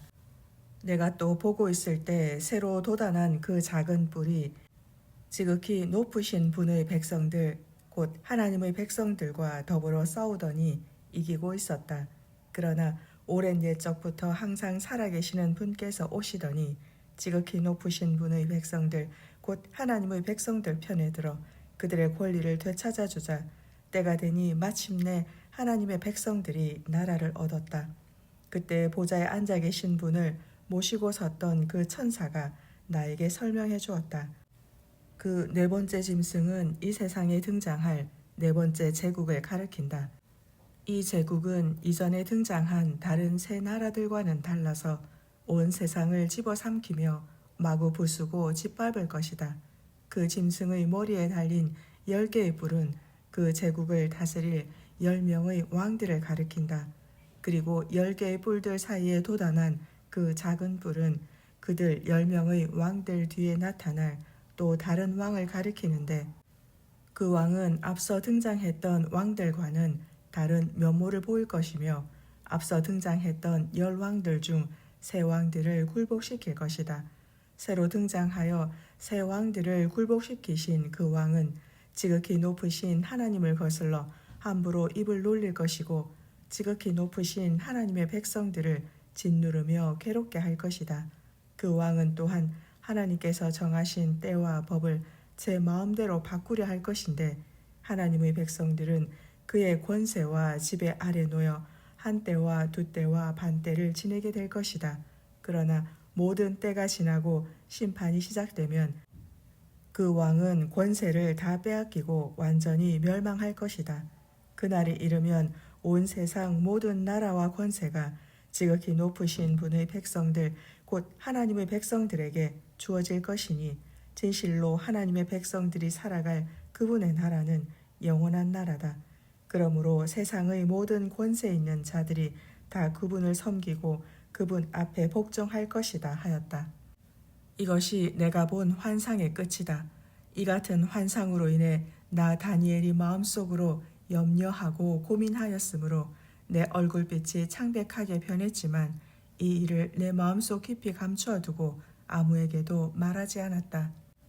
8장 바벨로니아 왕 벨사살이 나라를 다스린 지 3년째 되던 해 나 다니엘은 처음 본 환상 이후에 두 번째로 환상을 보았다. 내가 두 번째로 환상을 보았는데 환상 속에서 나는 엘람 지방의 수산성에 있는 을레 강가에 서 있었다. 그때 내가 눈을 들어 바라보니 그 강가에는 뿔이 2개 돋아나 있는 순양 한 마리가 서 있었다. 그 순양의 2뿔은 다 길었지만 한 뿔이 다른 뿔보다 더 길었고 더 긴 뿔이 나중에 돋아난 것이었다. 내가 또 보니까 그 순양이 자기 뿔로 서쪽과 북쪽과 남쪽을 마구 들이받고 있는데 어떤 짐승도 그 순양을 당해낼 수 없었고 어느 누구도 그 순양에게서 희생자들을 구해낼 수 없었다. 그러므로 그 순양은 제멋대로 행동하였고 그 힘이 점점 더 강해졌다. 이것이 도대체 무엇을 뜻하는지 깨달으려고 내가 생각에 잠겨 있을 때 갑자기 서쪽에서 순념소 한 마리가 나타나더니 온 땅을 마구 누비며 두루 돌아다니는데 어찌나 빨리 달리는지 그 두 발이 땅에 닿지 않을 정도였다. 그 순념소의 두 눈 사이에는 눈에 띄게 큰 뿔 하나가 우뚝 솟아 있었다. 그런데 그 순념소는 내가 앞서 보았던 그 순양, 곧 강가에 서 있던 두 뿔을 가진 그 순양에게로 방향을 틀더니 크게 성난 모습으로 그 순양을 향해 세차게 달려갔다. 그리고 내가 보니 그 순념소가 마침내 그 순양에게 가까이 이르러 더욱 성을 내며 그 순양을 세게 들이받으니 그 순양의 머리에 난 두 뿔이 그만 부러지고 말았다. 그러나 순양에게는 그 순념소에 맞서 싸울 만한 힘이 없었다. 그러므로 그 순념소가 그 순양을 땅에 내던지고 마구 짓밟았지만 아무도 그 순양을 그 순념소의 손에서 건져낼 자가 없었다. 이후 그 순념소는 점점 기세가 등등해져 그 힘이 강해질 대로 더욱 강해졌다. 그런데 바로 그때 그 순념소의 큰 뿔, 곧 그 순념소의 두 눈 사이에 있는 아주 큰 뿔이 그만 뚝 부러지고 말았다. 그러자 그 큰 뿔이 부러진 자리에 또 다른 네 개의 뚜렷한 뿔이 서로 다른 네 방향으로 돋아났다. 그 네 개의 뿔 가운데 한 개의 뿔에서 또 다시 작은 뿔 하나가 돋아나더니 남쪽과 동쪽을 향하여 그리고 영광스러운 땅이 있는 쪽을 향하여 아주 크게 뻗어나갔다. 그 뿔은 점점 더 강력해져 하늘 군대에 미칠 만큼 강대해지더니 마침내 하늘 군대와 별 가운데 얼마를 땅에 떨어뜨리고 짓밟았다. 그 후에 그 뿔은 자신을 스스로 높여 하늘 군대의 주인에게 대적하여 그분께 날마다 드리는 제사를 없애버리고 그분의 성전마저 헐어버렸다. 그 뿔의 반역으로 인해 그 뿔의 권세 아래 놓인 그 땅의 백성들은 날마다 그분께 제사를 드리기는커녕 온갖 악행을 일삼았다.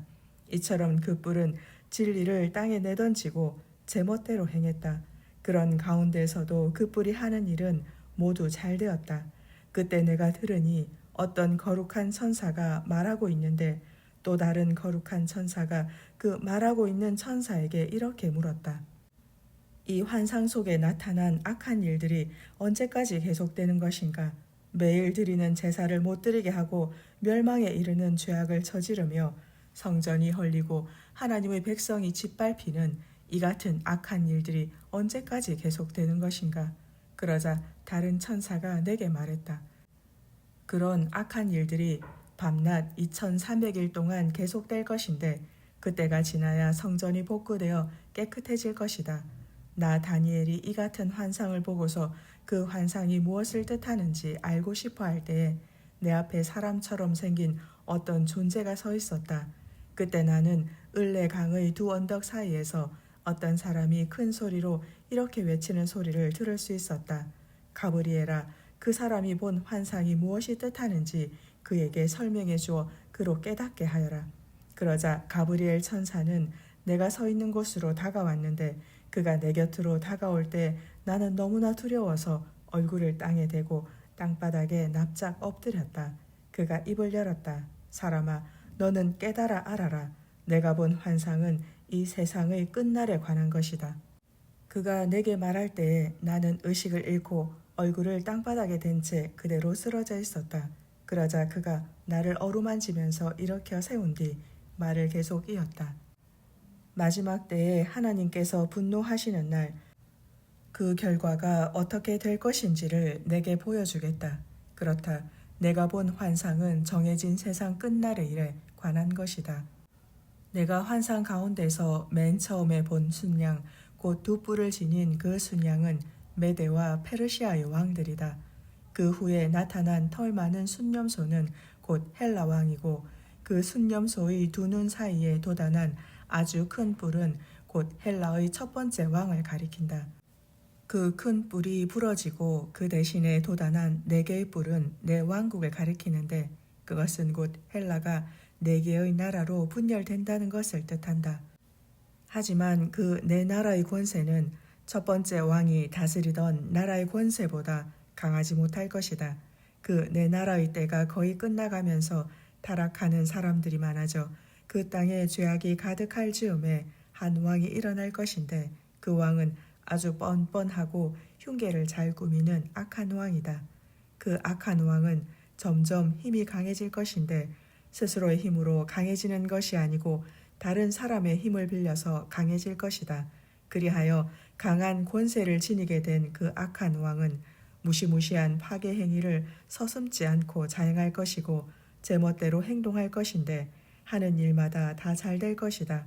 특히 그는 힘이 강한 정적들을 여지없이 짓밟을 것이고 거룩한 하나님의 백성들을 가차없이 파멸시킬 것이다. 그는 교활한 꾀를 자주 베풀어 온갖 흉계로 남을 속임으로써 제 뜻을 이룰 것이고 스스로를 크게 높여 마음의 교만을 잔뜩 품은 채 의기양양할 것이다. 또 그는 평화로운 때를 틈타서 많은 사람들을 죽이겠고 마침내는 만왕의 왕이신 하나님께 대항하여 일어설 것이다. 그러나 그는 어느 순간에 깨어져 죽고 말 것이니 사람의 손 하나 닿지 않고서도 스스로 멸망하고 말 것이다. 그렇다 내가 본 그대로 악한 날들이 밤낮 2300일 동안 계속된다는 환상은 분명히 일어날 일이다. 그렇지만 그 일들은 먼 훗날의 일이니 너는 이 환상의 비밀을 내 마음속에 잘 간직해 두어라. 그러므로 나 다니엘은 이 같은 환상을 경험하고서 너무나 충격을 받아 정신을 잃고 여러 날 동안 몸져 누워 있었다. 그런 뒤 몸을 추스리고 일어나서 왕이 맡긴 업무를 계속 수행했다. 하지만 나는 그 환상으로 인해 몹시 놀랐는데 참으로 그 환상은 사람의 이해를 넘어선 아주 비밀스런 일이었다. 9장 메대 사람인 아하수에로의 아들 다리오가 바벨로니아의 왕위에 오른 첫 해, 곧 다리오가 나라를 통치하기 시작하던 첫 해에 나 다니엘이 두루마리 책에 적힌 하나님의 말씀을 연구하다가 주께서 예언자 예레미야에게 예루살렘의 황폐함에 관한 연수를 정해준 사실을 깨닫게 되었다. 곧 예루살렘의 황폐함이 70년 만에 끝날 것이라고 주께서 말씀하신 사실을 알게 되었다. 그러므로 나는 굵은 베옷을 걸치고 잿더미에 앉아 금식하면서 하나님께 열심히 기도하며 간구했다. 그때 나는 우리 동족이 지은 죄를 고백하면서 하나님께 기도드렸다.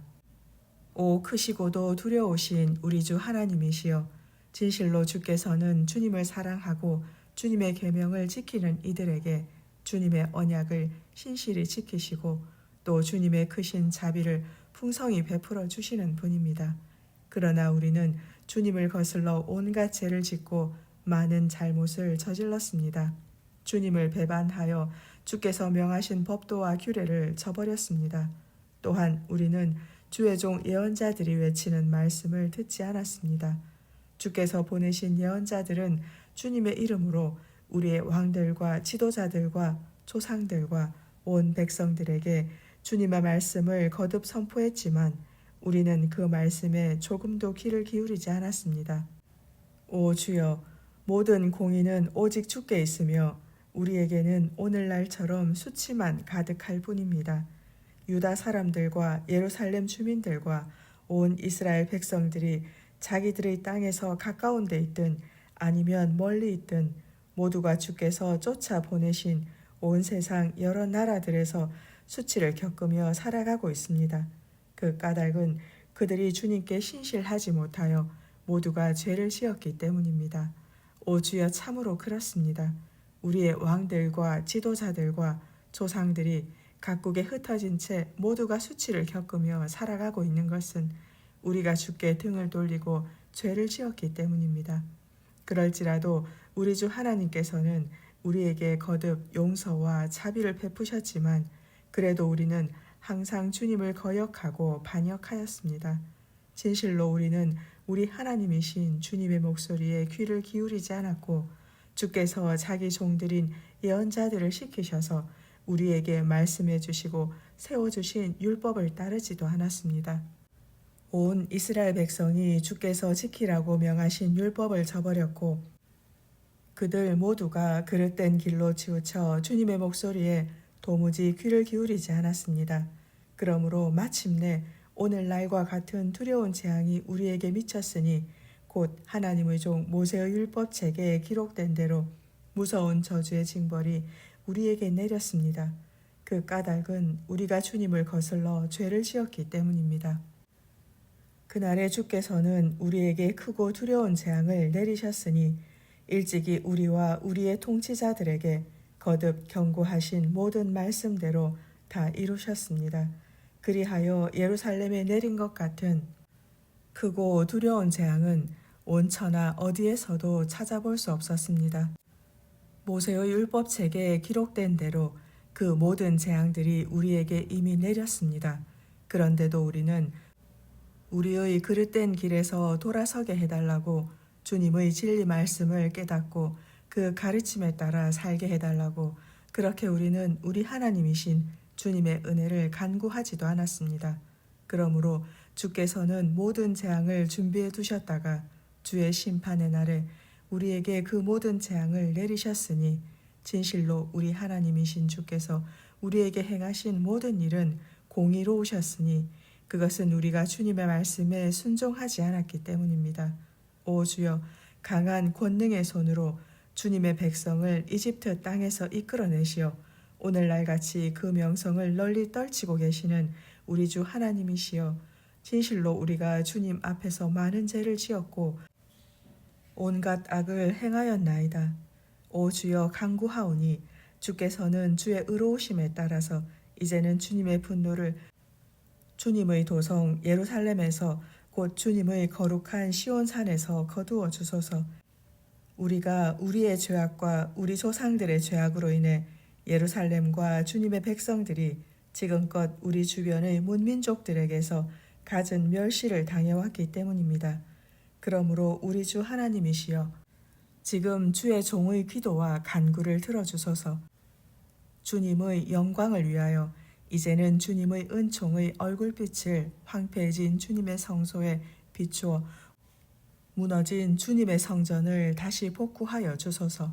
나의 주 하나님이시여, 이제 귀를 기울이시어 주의 종의 간구를 들어주시고 이제 눈을 뜨시어 우리의 피폐해진 모습과 주님의 이름으로 일컬어지는 그 도성의 황폐함을 보시옵소서.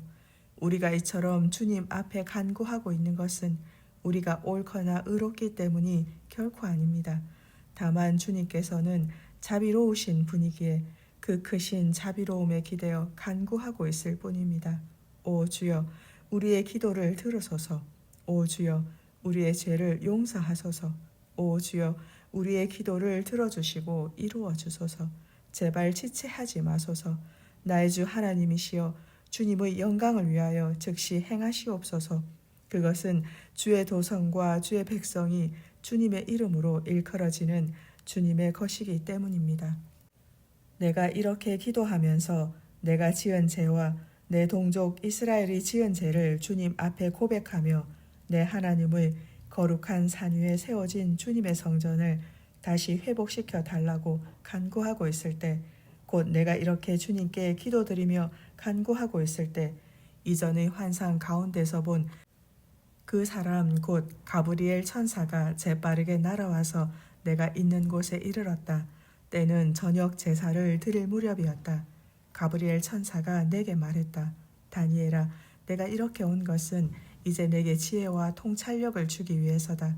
곧 내가 주님께 기도를 시작한 그 즉시로 그분의 명령이 내게 떨어졌으므로 이제 그것을 내게 알려주려고 이렇게 왔다. 다니엘아, 너는 그분께 큰 은총을 받은 자이다. 그러므로 내가 이제부터 설명해 줄 테니 너는 잘 듣고 그 환상을 깨닫도록 하여라.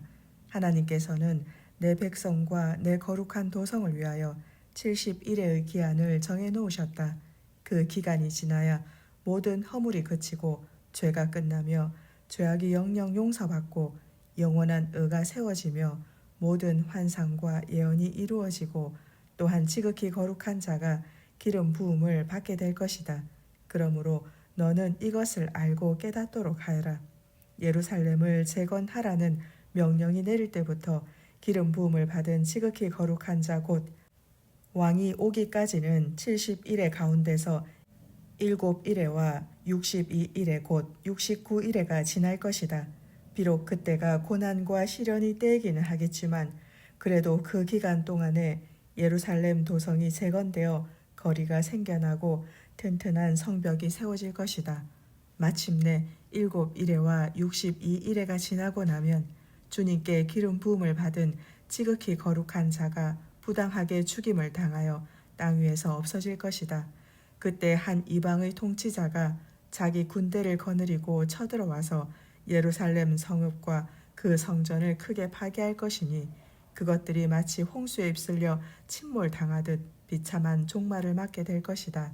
그 후로 마지막 날까지 끊임없이 전쟁이 있을 것이고 온 세상의 모든 땅들이 파괴되어 황폐해질 것이다. 그리고 그때 그 통치자는 많은 사람들과 더불어 평화의 말로 한 일해 동안의 공고한 계약을 맺을 것이다. 그러다가 그 통치자는 한 일해의 절반 곧 3년 반이 지나면 하나님의 백성들이 주님의 성전에서 주님께 제사와 예물을 드리지 못하도록 그 일을 강력히 금지시킬 것이다. 그 대신에 그 통치자는 아주 흉측하여 하나님께서 미워하시는 물건인 우상을 성전의 높은 곳에 세우고 본격적으로 활동하기 시작할 것이다. 그러나 하나님의 종말의 때가 이르면 하나님의 무서운 진노가 그 황폐케 하는 자 곧 그 악한 통치자에게 쏟아져 그를 철저히 파멸시킬 것이다. 10장 페르시아의 고레스 왕 제3년 한 계시의 말씀이 벨드사살이라 불리는 다니엘에게 임했다. 그가 받은 계시의 말씀은 참된 것으로서 곧 장차 있을 크고 혹독한 전쟁에 관한 내용이었다. 다니엘은 자신에게 임한 그 계시의 말씀을 분명히 알았고 자신이 본 그 환상을 밝히 깨달았다. 그즈음 나 다니엘은 3주 동안 슬픔 속에서 지냈다. 그 슬픔의 날 동안 나는 스스로 좋은 음식을 삼갔다.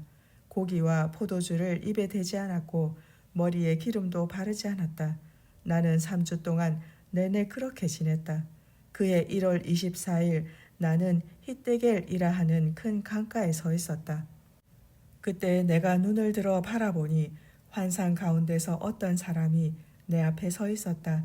그 사람은 고운 모시옷을 입었고 허리에는 우바스의 순금으로 만든 띠를 두르고 있었다. 그 사람의 몸은 황옥처럼 빛나고 있었고 그 얼굴은 번갯불처럼 번쩍거렸으며 그 눈은 횃불처럼 이글이글 타오르고 있었다. 그 사람의 팔과 발은 광택나는 청동처럼 빛났고 그 목소리는 큰 무리가 일시에 내지르는 함성과도 같았다. 이 같은 환상을 본 사람은 나 다니엘 혼자뿐이었다. 나와 함께 있던 다른 사람들은 이런 환상을 보지 못한 채 다만 두려움에 사로잡혀 크게 떨며 도망쳐 숨을 곳을 찾기에 바빴다. 그러므로 히데겔 강가에 나 혼자만 남아서 이 크고 놀라운 환상을 계속 바라보았는데 그때 내 온몸에서는 힘이 다 빠져나갔고 내 얼굴빛은 창백하게 변하여 사색이 되었으며 기운이 없어 도무지 아무런 힘도 쓸 수 없었다.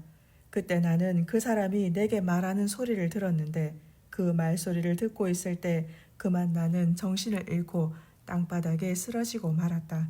그 순간에 한 손이 나를 부드럽게 어루만졌고 나는 여전히 떨고 있었다. 그리고 그가 나를 일으키므로 내가 일어나 무릎과 손바닥으로 땅을 짚었다. 그가 내게 말했다. 하나님께 크게 은총을 받은 사람 다니엘아, 너는 일어나서 내가 이제 내게 이르는 말을 잘 들어라. 하나님께서 나를 내게 보내셨다. 그 말을 듣고 내가 떨면서 자리에서 일어났다. 그가 말을 이었다. 다니엘아, 두려워하지 말아라. 내가 이 일에 대하여 깨달음을 얻으려고 하나님 앞에서 너 자신을 스스로 낮추기로 마음먹은 첫날부터 하나님께서는 내 기도를 다 들으셨다. 그래서 내 기도로 인해 내 기도에 응답하려고 내가 이렇게 내게로 왔다. 하지만 페르시아를 주관하고 있는 악령의 두목이 21일 동안 나의 길을 막았으므로 내가 그런 악령의 세력들에게 발목이 묶여 홀로 그들과 대치하며 계속 머물고 있었는데, 그때 하늘 군대의 천사장 가운데 하나인 미가엘이 와서 나를 도와주었으므로 내가 그들의 방해를 물리치고 이렇게 내게로 올 수 있었다.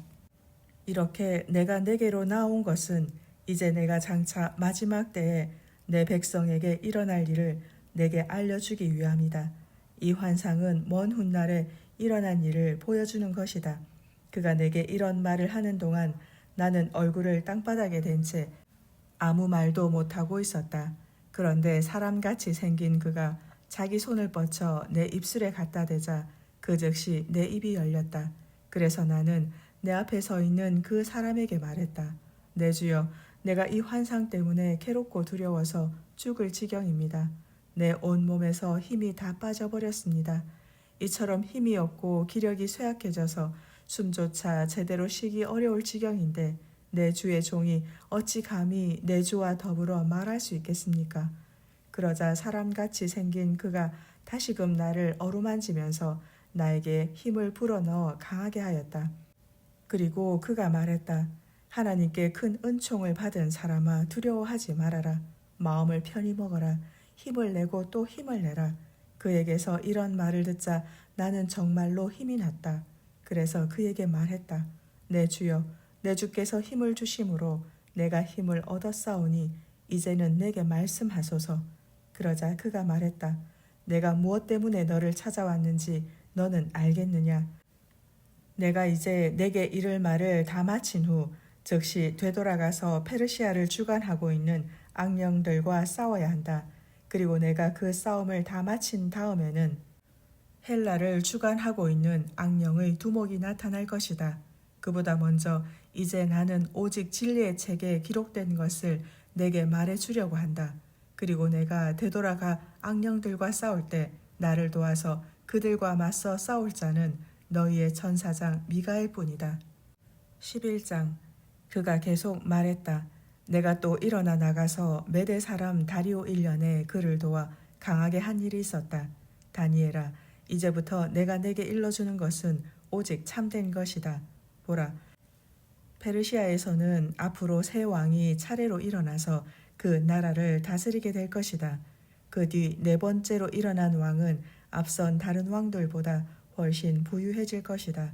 그 왕이 크게 부강해짐으로써 권력과 재물을 지게 되면 그는 모든 백성들을 선동하여 군대를 이끌고 헬라로 쳐들어갈 것이다. 그러나 그 무렵 헬라에서는 강하고 능력 있는 한 왕이 등장하여 큰 권력을 쥐고서 엄청난 위세로 자기 제국을 다스리면서 무엇이든 자기 하고 싶은 대로 행할 것이다.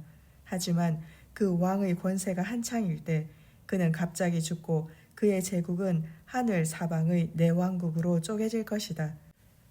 그 쪼개진 나라들을 그 왕의 자손들이 다스리지 못할 것이고 그 쪼개진 나라들의 권세도 그 왕의 권세만큼 미치지 못할 것이며 마침내 그 왕의 제국은 뿌리째 뽑혀서 그의 자손이 아닌 다른 사람들에게 넘겨지고 말 것이다.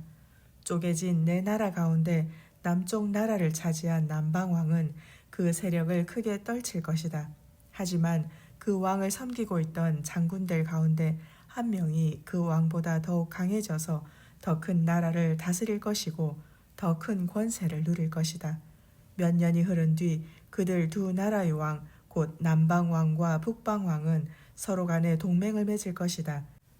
곧 남방왕은 자기 딸을 북방왕에게 주어 아내로 삼게 함으로써 둘은 화친 조약을 체결할 것이다. 그러나 북방왕과 결혼한 그 여인 곧 남방왕의 공주는 그 나라에서 아무런 권세도 잡지 못한 채 힘을 잃게 될 것이고 북방왕조차 쇠약해져서 자기 권세를 잃고 말 것이다. 결국 두 나라 사이에 맺었던 동맹은 깨지고 그 결과로 남방왕의 공주를 비롯하여 그녀를 데리고 함께 온 자들과 그녀가 낳은 자식들 및 그 무렵에 그녀를 편들어 도와주던 자들이 모두 버림당하여 살해될 것이다. 그러나 그 공주의 집안에서 한 사람이 일어나 남쪽 나라를 이어받아 남방왕이 될 터인데 그가 군대를 이끌고 북쪽 나라로 쳐들어가 북방왕의 군대를 무찌른 후 그들의 성읍을 정복하여 크게 짓밟을 것이다. 그런 뒤 남방왕은 북쪽 나라 사람들이 섬기던 그들의 여러 신상들과 부어 만든 우상들 그리고 금과 은으로 만들어진 모든 그릇들을 다 약탈하여 이집트로 가져갈 것이다. 그 뒤 몇 해 동안은 남방왕이 북방왕을 공격하지도 않고 그대로 내버려 둘 것이다.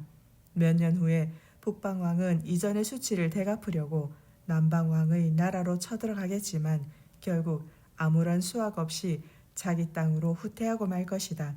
그 후 북방왕의 아들들이 오랜 기간 동안 전쟁 준비를 하면서 아주 많은 군사들을 모을 것이다. 그리고 그 아들들 가운데 하나가 큰 군대를 이끌고 물밀듯이 남쪽 나라로 쳐들어가 남방왕의 여러 요새들을 쳐부술 것이다. 그러면 남방왕이 격분하여 자기 군대를 일으켜 북방왕을 치러 올라갈 것이다. 이때 북방왕도 많은 군사들을 모아 그 큰 군대를 이끌고 나와서 남방왕과 싸우겠지만 결국 그는 남방왕을 이기지 못할 것이고 그의 큰 군대는 남방왕의 손에 사로잡히고 말 것이다. 이때 그 큰 군대를 사로잡은 남방왕은 그 마음이 교만해져서 기세등등하게 북방왕의 군사들을 수없이 쳐 죽일 것이다. 하지만 이후로 그의 세력은 꺾여서 더 이상 승리를 거두지 못하고 패망할 것이다. 북방왕은 자기 땅으로 퇴각하여 줄곧 전쟁을 준비하겠고 그리하여 이전보다 훨씬 더 많은 병력을 갖추게 될 것이다. 그리고 몇 해가 지난 후 북방왕은 엄청나게 많은 군대와 장비를 이끌고 다시 남방왕을 치러 내려올 것이다. 그때 많은 사람들이 일어나 북방왕의 군대와 합세하여 남방왕을 치게 될 것이다. 다니엘아, 내 백성 유다 자손들 가운데서도 폭력적인 자들이 스스로 떨치고 일어나 그 틈을 이용하여 자기들의 꿈을 이루려고 남방왕을 치겠지만 결국 그들의 꿈은 실패로 돌아가고 말 것이다. 그때 북방왕은 남방왕의 나라에 쳐들어와서 공격용 흙 언덕을 쌓고 맹공을 퍼부어 남방왕의 견고한 성읍들을 점령할 것이다. 그럴지라도 남방왕의 군대는 북방왕의 군대를 막을 수 없겠고 남방왕의 정예 부대조차도 북방왕의 군대를 당해내지 못할 것이다. 그렇기에 북방의 침략자들은 남방 땅에서 제멋대로 횡포를 부릴 것이지만 아무도 그들을 막을 자가 없을 것이다. 이후에 북방왕은 영광스러운 땅, 곧 하나님의 성전이 있는 이스라엘 땅을 침략하여 그 땅을 차지한 후에 마음대로 짓밟을 것이다.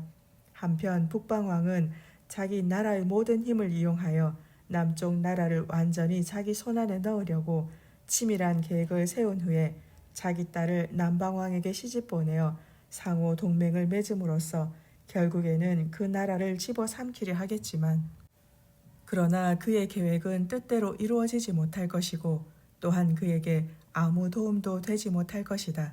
그 후에 북방왕은 해안 지역의 나라들로 눈길을 돌려 그 땅들을 침략하여 여러 곳을 정복할 것이다. 그러나 한 장군이 나타나 그를 보기 좋게 격퇴함으로써 그동안 그렇게 당한 치욕을 그에게 그대로 되돌려 줄 것이다. 그리하여 북방왕은 해변 땅에서 퇴각하여 자기 나라의 요새 성읍으로 돌아가겠지만 거기서 또 다른 전쟁에서 패배한 이후로는 영영 세상에서 사라지고 말 것이다. 그 북방왕이 죽고 그 북방왕의 뒤를 이은 후계자는 아주 탐욕스럽게 세금을 거두려고 혈안이 될 것이다.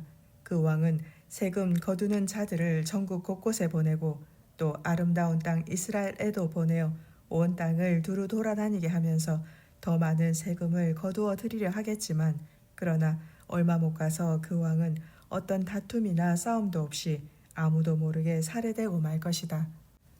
살해당한 그 왕의 뒤를 이어 그 다음으로 북쪽 나라의 왕이 될 사람은 아주 파렴치하고 비열한 사람으로 본래는 왕의 영광을 누릴 자격조차 없는 비천한 인물이다.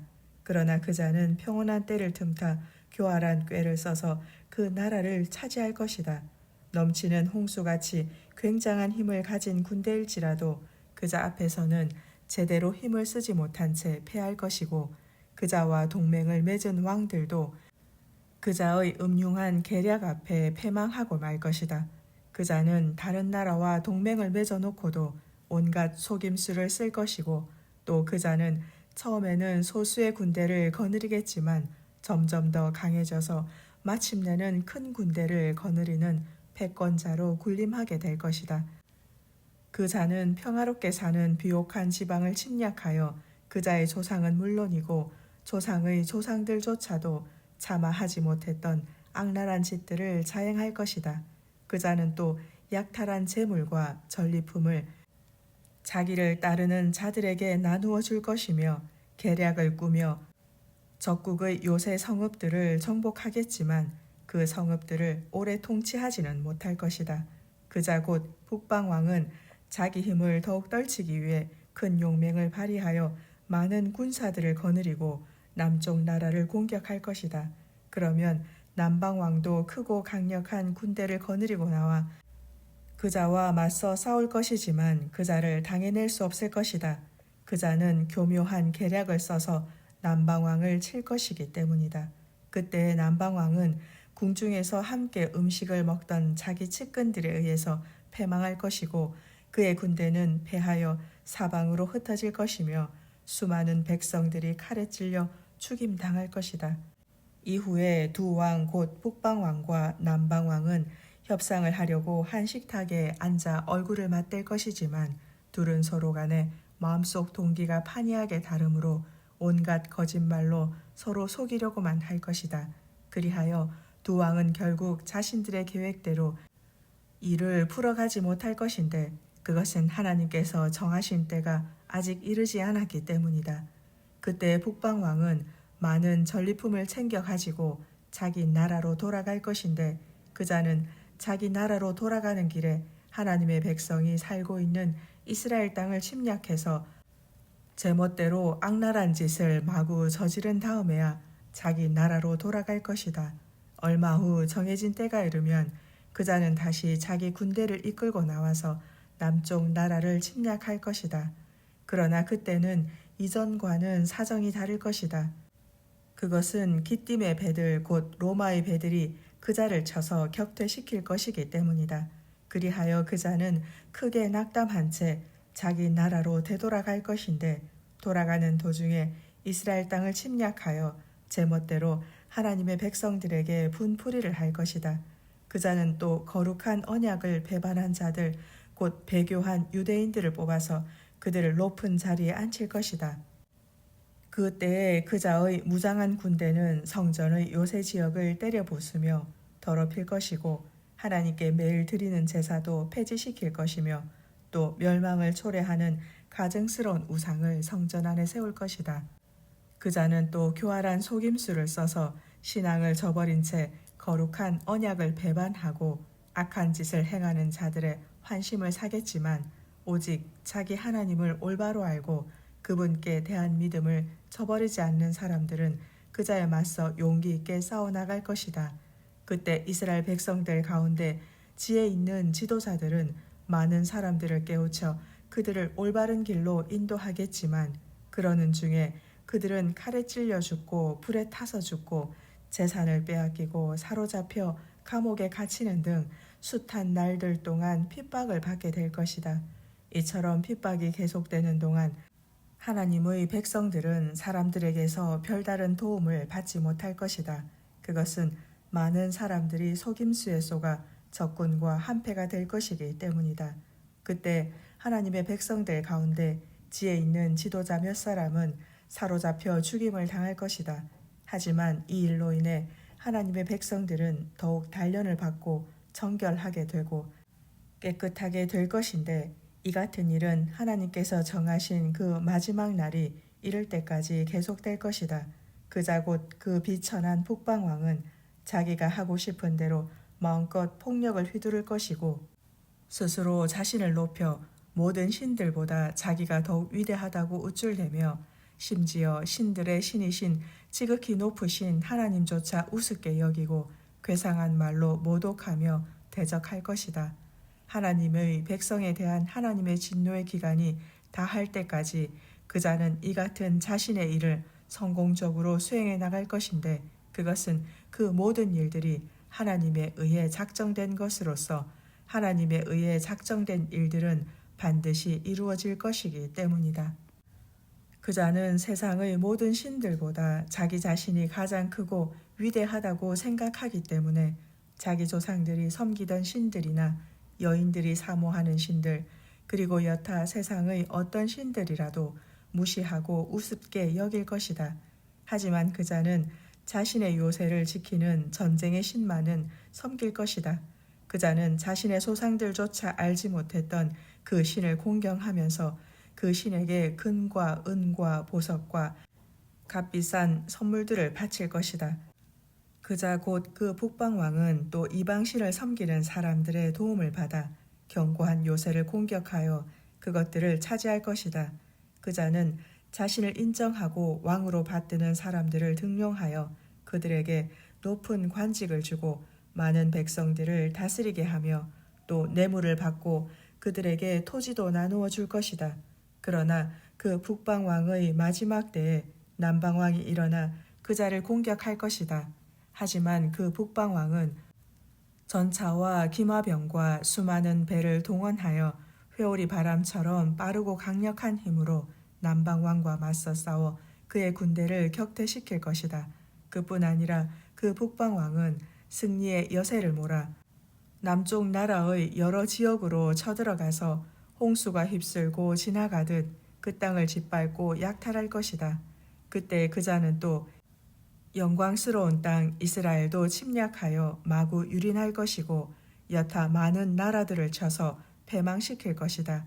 하지만 그런 와중에서도 에돔과 모압과 암몬의 지도층 인사들은 그자의 손아귀에서 벗어날 것이다.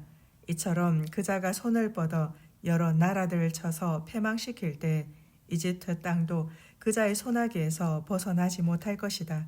그자는 무력을 사용하여 이집트의 금과 은과 수많은 보물들을 약탈하여 자기 손에 넣을 것이고 또한 리비아와 구스도 쳐서 정복한 후에 그 나라 사람들을 종으로 삼을 것이다. 이처럼 승승장구하는 그자에게 동쪽과 북쪽에서부터 어떤 반란의 소문이 들려올 것인데 그 소문은 그자를 크게 놀라게 하고 당황스럽게 할 것이다. 그리하여 그자는 격분하여 군대를 이끌고 돌아가 그 땅의 수많은 사람들을 학살하려고 할 것이다. 그 무렵에 그자는 자신의 왕실 장막을 바다와 영광스럽고 거룩한 산 사이에 칠 것이다. 그러나 마침내 그자의 종말이 순식간에 이를 것이니 그때 그자를 도와줄 사람이 아무도 없을 것이다. 12장 그 마지막 때에 내 백성들을 지켜주는 천사장 미가엘이 분연히 일어설 것이고 또한 나라가 생긴 이래로 그때까지 아무도 겪어보지 못한 무시무시한 큰 환난이 닥칠 것이다. 그러나 그때에 내 백성 가운데 무릇 하나님의 생명책에 그 이름이 기록된 자들은 모두 구원을 받을 것이다. 그 마지막 때가 이르면 땅의 흙 속에서 잠자고 있던 많은 이들이 깨어날 것이다. 그중 어떤 이들은 영원한 생명을 얻겠지만 어떤 이들은 지옥 가운데 영원히 부끄러움을 당하게 될 것이다. 그러나 지혜 있는 사람은 하늘의 빛처럼 밝게 빛날 것이요 많은 사람을 옳은 길로 인도한 사람은 공중의 별처럼 영원히 빛날 것이다. 그러므로 너 다니엘아, 이제 너는 마지막 때까지 이 예언의 말씀을 잘 간직하고 이 책의 글들을 단단히 봉해 두어라. 마지막 때가 다가올수록 많은 사람들이 이 예언의 성취에 주목하면서 그것에 관한 지식을 얻으려고 이리저리 움직이며 열심히 노력할 것이다. 그때 나 다니엘이 눈을 들어 바라보니 내 앞에 또 다른 두 사람이 서 있었다. 한 사람은 강 이쪽 언덕에 서 있었고 또 한 사람은 강 저쪽 언덕에 서 있었다. 그 중에 한 사람이 고운 모시옷을 입고 강물 위쪽에 서 있는 사람에게 물었다. 이 같은 놀라운 일들이 모두 성취되려면 어느 때까지 기다려야 합니까? 그때 내가 또 들으니 고운 모시옷을 입고 강물 위쪽에 서 있는 그 사람이 자신의 오른손과 왼손을 들어 하늘을 향한 채로 영원히 살아계시는 분께 맹세하면서 말했다. 반드시 한 때와 두 때와 반 때가 지나야 한다. 박해자의 가혹한 핍박으로 말미암아 거룩한 백성들의 권세가 다 깨어진 후에야 비로소 이 모든 일들이 이루어지게 될 것이다. 나는 그 사람이 대답하는 말을 들었지만 그 말이 무슨 뜻인지 이해할 수 없었다. 그래서 물었다. 내 주여, 이 모든 일의 결과가 어떻게 되겠습니까? 그 사람이 대답했다. 다니엘아, 이제 가거라. 이 말씀은 마지막 때까지 은밀히 간직되고 비밀로 봉해질 것이다. 그때 많은 사람들이 핍박과 시련의 연단을 받고 정결하게 되고 깨끗하게 될 것이다. 하지만 마지막 때 이르러서도 악한 자들은 여전히 악한 짓을 계속 일삼을 것이고 그들은 아무것도 깨닫지 못할 것이다. 그러나 오직 지혜 있는 자들은 이 예언의 말씀을 바로 깨닫게 될 것이다. 그렇다. 날마다 드리는 제사가 폐지되고 멸망을 초래하는 흉측한 우상이 성전 안에 세워지는 날부터 1290일이 지나야 할 것이다. 그 날수에 45일을 더 기다려 마침내 1335일에 이르는 그날까지 믿음을 저버리지 않고 꿋꿋이 견뎌내는 그 사람은 참으로 복된 사람이다. 너 다니엘아, 너는 마지막까지 신실하게 내 길을 걸어라. 너는 이제 흙으로 돌아가 편히 쉬게 되겠지만 세상 끝날에 다시 일어나 내게 주어진 유산을 받게 될 것이다. 아멘.